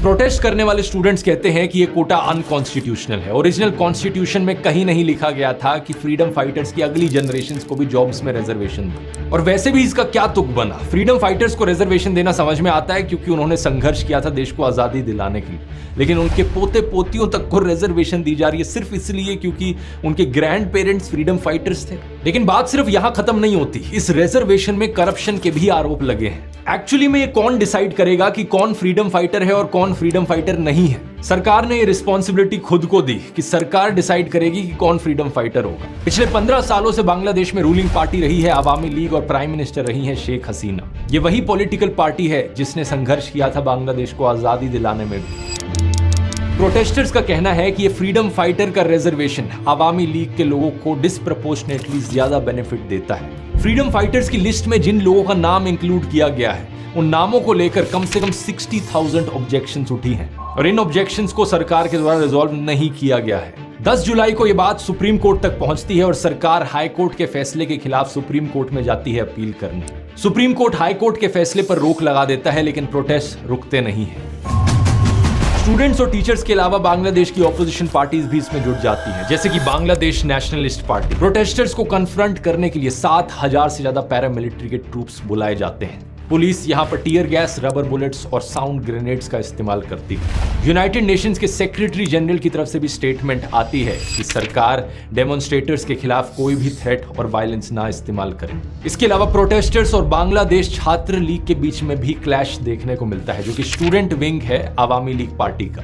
दोनों साइड्स एक दूसरे को ब्लेम करती हैं। सरकार के लॉ मिनिस्टर कहते हैं कि सरकार प्रोटेस्टर्स के साथ बातचीत करने के लिए तैयार है। ये कहा जाता है कि सुप्रीम कोर्ट में एक अर्ली हियरिंग की कोशिश करी जा रही है ताकि जल्द से जल्द फैसला आए। ढाका यूनिवर्सिटी के बाहर स्टूडेंट्स नारे लगाते हैं कि हम अपने भाइयों का खून बर्बाद नहीं जाने देंगे। सरकार प्रेशर में आकर एक जुडिशियल प्रोब कमेटी की भी फॉर्मेशन करती है वायलेंस के इंसिडेंट्स को इन्वेस्टिगेट करने के लिए। आवामी लीग के जनरल सेक्रेटरी कहते हैं कि सरकार कोटाज में इंटरफेयर नहीं करेगी, सुप्रीम कोर्ट के डिसीजन का इंतजार किया जाए। लेकिन प्रोटेस्टर्स का जो मेन ग्रुप था, स्टूडेंट्स अगेंस्ट डिस्क्रिमिनेशन, वो अपनी सरकार के इंटेंशंस पर डाउट करता है। उनका कहना है कि प्राइम मिनिस्टर ने एक शब्द तक नहीं बोला उन मर्डर्स पर जो उनके पार्टी के एक्टिविस्ट ने किए। इस तनावपूर्ण स्थिति के बीच प्राइम मिनिस्टर शेख हसीना की तरफ से भी बड़े इररिस्पॉन्सिबल रिमार्क्स आते हैं। वो बातों को ट्विस्ट करके कहती हैं कि प्रोटेस्टर्स को इतनी नफरत क्यों है फ्रीडम फाइटर्स से। अगर फ्रीडम फाइटर्स के ग्रैंड चिल्ड्रन को रिजर्वेशन के बेनिफिट्स नहीं मिलेंगे तो क्या रजाकार्स के ग्रैंड चिल्ड्रन को बेनिफिट्स दिए जाएंगे? सिर्फ प्राइम मिनिस्टर शेख हसीना ही नहीं बल्कि इनके social welfare minister Dipu Moni और state minister of information and broadcasting Mohammad Ali Arafat की तरफ से भी सिमिलर स्टेटमेंट्स दी जाती हैं रजाकार को लेकर। आखिर क्या है ये रजाकार? रजाकार दोस्तों एक पर्शियन शब्द है जिसका मतलब होता है वॉलंटियर या हेल्पर। लेकिन 1971 की वॉर में रजाकार वाहिनी एक पैरामिलिट्री ग्रुप था जो एक्चुअली में वेस्ट पाकिस्तान की आर्मी को सपोर्ट कर रहा था। दूसरी तरफ मुक्ति वाहिनी था जो बांग्लादेश की आजादी के लिए फाइट कर रहा था। इस रजाकार वाहिनी में करीब 50,000 लोग थे जिन्होंने वेस्ट पाकिस्तान की आर्मी को सपोर्ट किया और ईस्ट पाकिस्तान के लोगों पर हो रहे अत्याचारों को इनकरेज किया या उसमें भाग लिया। 1973 में जब शेख मुजीबुर रहमान की सरकार बनी तो उन्होंने international crimes tribunal act introduce किया इन्हीं रजाकार लोगों को ढूंढने के लिए और पनिश करने के लिए। एंथ्रोपोलॉजिस्ट नयनिका मुखर्जी नोट करती हैं कि करीब 37,000 रजाकार्स को आइडेंटिफाई किया गया। इनमें से करीब 26,000 को माफ कर दिया गया सरकार के द्वारा और बाकियों को पनिश किया गया या तो जेल में डालकर या उनका ट्रायल अभी भी चलता रहा। कुछ ट्रायल्स तो इतने लंबे चले कि 2022 में भी रजाकार वाहिनी के 6 मेंबर्स को फांसी की सजा सुनाई गई फॉर क्राइम्स अगेंस्ट ह्यूमैनिटी। तो पॉइंट आप यहां समझ सकते हैं क्या है दोस्तों। बांग्लादेश में रजाकार का मतलब है गद्दार, एंटी नेशनल, देशद्रोही। और अगर कोई सरकार के खिलाफ प्रोटेस्ट कर रहा है इस रिजर्वेशन को लेकर, क्या उन्हें देशद्रोही कहना सेंस बनाता है? कोई सेंस नहीं बनाता। ये वही पुरानी स्ट्रेटेजी है कि सरकार को पसंद नहीं आया कि लोग सरकार के खिलाफ बोल रहे हैं तो उन्हें देशद्रोही घोषित कर दो। लेकिन सच बात तो यह है, जैसा अमेरिकन ऑथर और एक्टिविस्ट एडवर्ड एबी ने लिखा था, A patriot must be ready to defend his country against his government। एक सच्चा देशभक्त अपनी सरकार से भी अपने देश को डिफेंड करता है। डेमोक्रेसी का मतलब सिर्फ ये नहीं होता कि 5 साल में एक बार वोट करने चले जाओ। डेमोक्रेसी एक डायनेमिक सिस्टम होता है जहां पर लोग पॉलिटिकली अवेयर होने चाहिए। जनता बार बार देश की सरकार को अकाउंटेबल ठहराते रहे, जांचते रहे कि सरकार सही काम कर रही है या नहीं कर रही, और जरूरत पड़ने पर सरकार के खिलाफ भी खड़ी हो। प्रधानमंत्री शेख हसीना का ये कमेंट प्रोटेस्टर्स पर एक क्लियर कट एग्जाम्पल है स्ट्रॉ मैन फैलेसी का। इसका मतलब है कि आप दूसरे की आर्ग्यूमेंट को गलत तरीके से प्रेजेंट कर रहे हो और उसे तोड़ मरोड़ के पेश कर रहे हो। अगर प्रोटेस्टर्स कहते हैं कि वो उस रिजर्वेशन के खिलाफ है जो फ्रीडम फाइटर्स के पोते पोतियों को मिलने लग रही है, तो इसका मतलब ये कैसे हो गया कि वो फ्रीडम फाइटर्स को डिसरिस्पेक्ट कर रहे हैं? जब प्रधानमंत्री शेख हसीना की सरकार ने खुद इस रिजर्वेशन को हटाया था 2018 में, तो क्या वो भी फ्रीडम फाइटर्स को डिसरिस्पेक्ट कर रही थी? इस तरीके का लो लेवल आर्ग्यूमेंट एक प्रधानमंत्री को सूट नहीं करता। मैं रिक्वेस्ट करूंगा प्राइम मिनिस्टर शेख हसीना से, थोड़ी मर्यादा रखिए। प्रोटेस्टर्स की डिमांड कोई अनरीजनेबल नहीं है। लेकिन अब इस मुद्दे पर दोस्तों हमारे इंडिया के गोदी पत्रकारों की भी जरा नॉनसेंस सुनिए। सुधीर चौधरी ने आज तक टीवी चैनल के प्रोग्राम में स्टूडेंट्स के इन प्रोटेस्ट को फॉरेन फंडेड बता दिया। हवा हवा में बातें करते हुए कहा कि इसके पीछे अमेरिका और बाकी पश्चिम देशों का हाथ है। अमेरिका जैसे जो देश हैं वो पीछे से रिमोट कंट्रोल से इन दंगों को भड़काते रहते हैं, क्योंकि जो पश्चिमी बड़े बड़े जो देश हैं अमेरिका जैसे, वो उन देशों के विपक्षी दलों के साथ मिल जाते हैं। एक इंफोग्राफिक में लिखा कि विकासशील जिलों के निवासियों के लिए 10% आरक्षण। विकासशील का मतलब होता है जो विकास की तरफ बढ़ रहा हो, यानी डेवलपिंग, जबकि बांग्लादेश ने 10% कोटा पिछड़े जिलों के निवासियों के लिए दिया है। और इसके बाद सुधीर कहते हैं कि वेस्ट बंगाल के कुछ स्टूडेंट्स इन प्रोटेस्ट का समर्थन कर रहे हैं और यही स्टूडेंट्स अपने देश में आरक्षण की मांग करते हैं। ये कैसे हो सकता है? एक और चौंकाने वाली खबर यह है कि बांग्लादेश में हो रहे इस आंदोलन के समर्थन में पश्चिम बंगाल में भी अब विरोध प्रदर्शन हो रहे हैं। वामपंथी दलों के जो छात्र भारत में सरकारी नौकरियों में आरक्षण चाहते हैं, वो बांग्लादेश के उन दंगों का समर्थन कर रहे हैं जो सरकारी नौकरियों में आरक्षण खत्म करने के लिए चल रहे हैं। इतना बड़ा विरोधाभास मुझे समझ नहीं आता कि सुधीर चौधरी जैसे सो कॉल्ड पत्रकारों की रीजनिंग पावर सही में इतनी कमजोर है या फिर ये जानबूझकर जनता को बहकाते हैं। पहले खुद अपने प्रोग्राम में बताते हैं कि भारत में जो आरक्षण है वो कास्ट के आधार पर है, जबकि बांग्लादेश में दूसरे क्राइटेरिया के आधार पर आरक्षण है। वहां पर कोई जाति का आरक्षण नहीं है, धर्म का आरक्षण नहीं है, ये आरक्षण अलग किस्म का है। तो फिर ये कंपैरिजन करने का क्या सेंस बना? इंडिया में रिजर्वेशन मिलती है सो कॉल्ड लोअर कास्ट लोगों को जिनके खिलाफ हिस्टोरिकल डिस्क्रिमिनेशन हुआ है, लेकिन सिर्फ हिस्टोरिकली नहीं बल्कि आज के दिन भी हमें कास्ट एट्रोसिटीज देखने को मिल रही हैं। राजस्थान में जितेंद्र पाल मेघवाल नाम के एक दलित को सिर्फ इसलिए मार दिया गया क्योंकि उन्होंने मूंछ रख ली थी। आज तक की ही वेबसाइट पर यह न्यूज आर्टिकल देखिए। गुजरात में दलित दूल्हे को घोड़ी नहीं चढ़ने दिया, बारातियों के पगड़ी बांधने पर किया पथराव। 8 साल के बच्चे ने पानी की बाल्टी को हाथ लगा दिया तो उसे पीट दिया गया। और कहां हुई ये चीज? स्कूल में। सिख धर्म तो इगैलिटेरियनिज्म की प्रिंसिपल्स पर शुरू हुआ, यानी कि सब बराबर हैं, जातिवाद खत्म करो।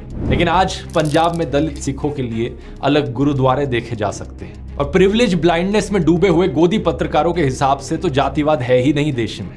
इनके हिसाब से तो आरक्षण जैसे पॉजिटिव अफर्मेटिव एक्शन की कोई जरूरत ही नहीं है, सब चंगा सी। इनसे मैं एक ही बात कहूंगा, आखिर जातिवाद खत्म करने की बात क्यों नहीं कहते? कास्ट बेस्ड क्राइम खत्म करने की बात क्यों नहीं करते कभी? ये जो अखबारों में एड्स छपती हैं, ब्राह्मण लड़की चाहिए, राजपूत लड़की चाहिए, जाट चाहिए, बनिया चाहिए, इन कास्ट बेस्ड मैट्रिमोनियल एडवर्टाइजमेंट्स को क्यों नहीं बंद कर दिया जाता? इस मैट्रिमोनियल एड को देखिए, यहाँ तो ये तक लिखा है कि कास्ट की कोई रिस्ट्रिक्शन नहीं है, लेकिन SC ST OBC नहीं होना चाहिए। जिस दिन इस जातिवाद को खत्म कर दोगे उस दिन कास्ट रिजर्वेशन ऑटोमेटिकली खत्म हो जाएगी। लेकिन गोदी पत्रकारों से यही उम्मीद की जा सकती है कि ये इंडिया की कास्ट रिजर्वेशन को बांग्लादेश की फ्रीडम फाइटर्स रिजर्वेशन से कंपेयर करें। इंडिया में जो रिजर्वेशन है वो सोशली और इकोनॉमिकली डिप्राइव्ड क्लासेस को ऊपर सेम लेवल पर लाने के लिए है, लेकिन बांग्लादेश में जो फ्रीडम फाइटर्स के डिसेंडेंट्स को रिजर्वेशन दिया जा रहा है वो कोई सेपरेट एथनिक माइनॉरिटी नहीं है। उनके खिलाफ कोई हजारों सालों से अत्याचार नहीं हो रहा है। इनफैक्ट वो तो सोशली रिस्पेक्टेड सेक्शन है देश का। अगर उनमें से कोई इकोनॉमिकली वीक है तो उनके लिए 5 से 10% EWS कोटा दिया जा सकता है। 21 जुलाई को बांग्लादेश के सुप्रीम कोर्ट ने भी यही कहा कि फ्रीडम फाइटर्स के इस डिसेंडेंट्स कोटा को कम करके सिर्फ 5% तक कर दिया जाए और बाकी एथनिक माइनॉरिटीज, ट्रांसजेंडर्स और डिसेबल्ड लोगों का जो कोटा है उसे 2% कर दिया जाए, तो टोटल 7% रिजर्वेशन ही हो। अब मेरा पर्सनली मानना है दोस्तों, बांग्लादेश में जो प्रोटेस्ट उठे इनके रिजर्वेशन के खिलाफ, ये सिर्फ एक सिम्टम है। असली बीमारी जो यहाँ पर है वो है अनएम्प्लॉयमेंट की। और इंडिया जैसे ही बांग्लादेश में भी बेरोजगारी एक बहुत बहुत बड़ी प्रॉब्लम बन चुकी है। पब्लिक एडमिनिस्ट्रेशन मिनिस्टर फराद हुसैन ने बताया पार्लियामेंट को फरवरी में कि 5 लाख से ज्यादा पोस्ट वेकेंट थी इनके देश में।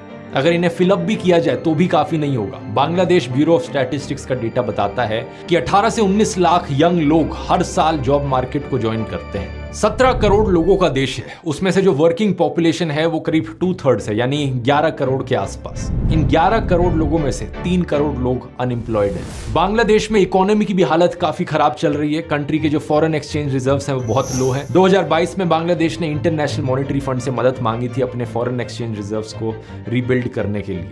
रिसेंटली एक प्लान भी जारी हुआ $5 बिलियन का लोन लेने के लिए चाइना से। अब वो अलग मुद्दा है अपने आप में कि जब भी कोई देश चाइना से लोन लेता है तो उससे प्रॉब्लम कभी सॉल्व नहीं होती, बल्कि एक और नई प्रॉब्लम क्रिएट हो जाती है, चाइना की डेट डिप्लोमेसी, जो श्रीलंका के साथ देखने को मिला। लेकिन इसके अलावा इन्फ्लेशन रेट भी बहुत हाई है, 9% पर। लोगों का खर्चा बढ़ रहा है और लोगों के पास नौकरियां नहीं है। तो रिजर्वेशन सिस्टम को इंप्रूव करना तो सिर्फ पहली स्टेप है। अगर लॉन्ग टर्म में यहाँ पर सोल्यूशन निकालना है तो सरकार को फोकस करना होगा जॉब्स क्रिएट करने पर। और इन इकोनॉमिक मुश्किलों के अलावा प्राइम मिनिस्टर शेख हसीना की पॉलिटिकल मूव्स पर भी सवाल उठाए गए। जनवरी में उन्होंने अपनी 4th कॉन्जिक्यूटिव टर्म जीती, लेकिन इलेक्टोरल रिगिंग के बड़े बाहरी आरोप लगाए गए थे। इसी प्रोटेस्ट में पोस्टर्स और स्लोगन्स भी देखने को मिले जहां पर उन्हें डिक्टेटर बुलाया गया, जैसे कि ये स्लोगन, तुई के अमी के रजाकार रजाकार, के बोलचे सायरा चार। इसका मतलब है मैं और तू कौन, रजाकार। ऐसा किसने कहा? डिक्टेटर। उम्मीद है प्राइम मिनिस्टर शेख हसीना अपने देश के लोगों की प्रॉब्लम्स को समझ पाएंगी और एक पॉजिटिव अप्रोच यहां पर ले पाएंगे। अगर आपको ये वीडियो पसंद आया तो बांग्लादेश की पूरी हिस्ट्री पर मैंने एक डिटेल्ड वीडियो बनाया है कि एग्जैक्टली 1971 की वॉर में क्या हुआ था। यहां क्लिक करके देख सकते हैं। देश भर के स्कूल्स और कॉलेजेस को शट डाउन कर दिया गया है और बांग्लादेश की सरकार ने मोबाइल इंटरनेट सर्विसेज को भी सस्पेंड कर दिया। মুক্তিযোদ্ধাদের নাতিপুতিরাও পাবে না, তাহলে কি রাজাকারের নাতিপুতিরা পাবে? इस तरीके का लो लेवल आर्ग्यूमेंट एक प्रधानमंत्री को सूट नहीं करता। बांग्लादेश की प्रधानमंत्री शेख हसीना को अब प्रोटेस्टर्स डिक्टेटर करके भी पुकार रहे हैं।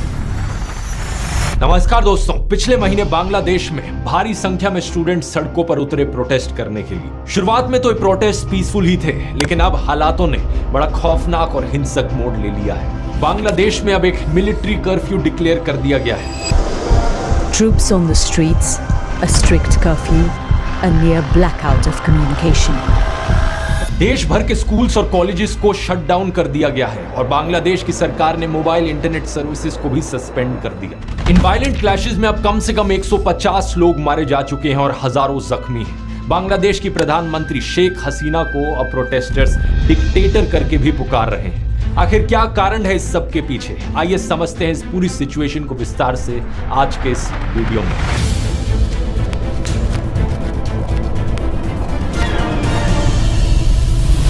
इन प्रोटेस्ट के पीछे सीधा कारण है दोस्तों रिजर्वेशन। बांग्लादेश का यूथ प्रोटेस्ट कर रहा है इनकी सरकार के कोटा सिस्टम के खिलाफ।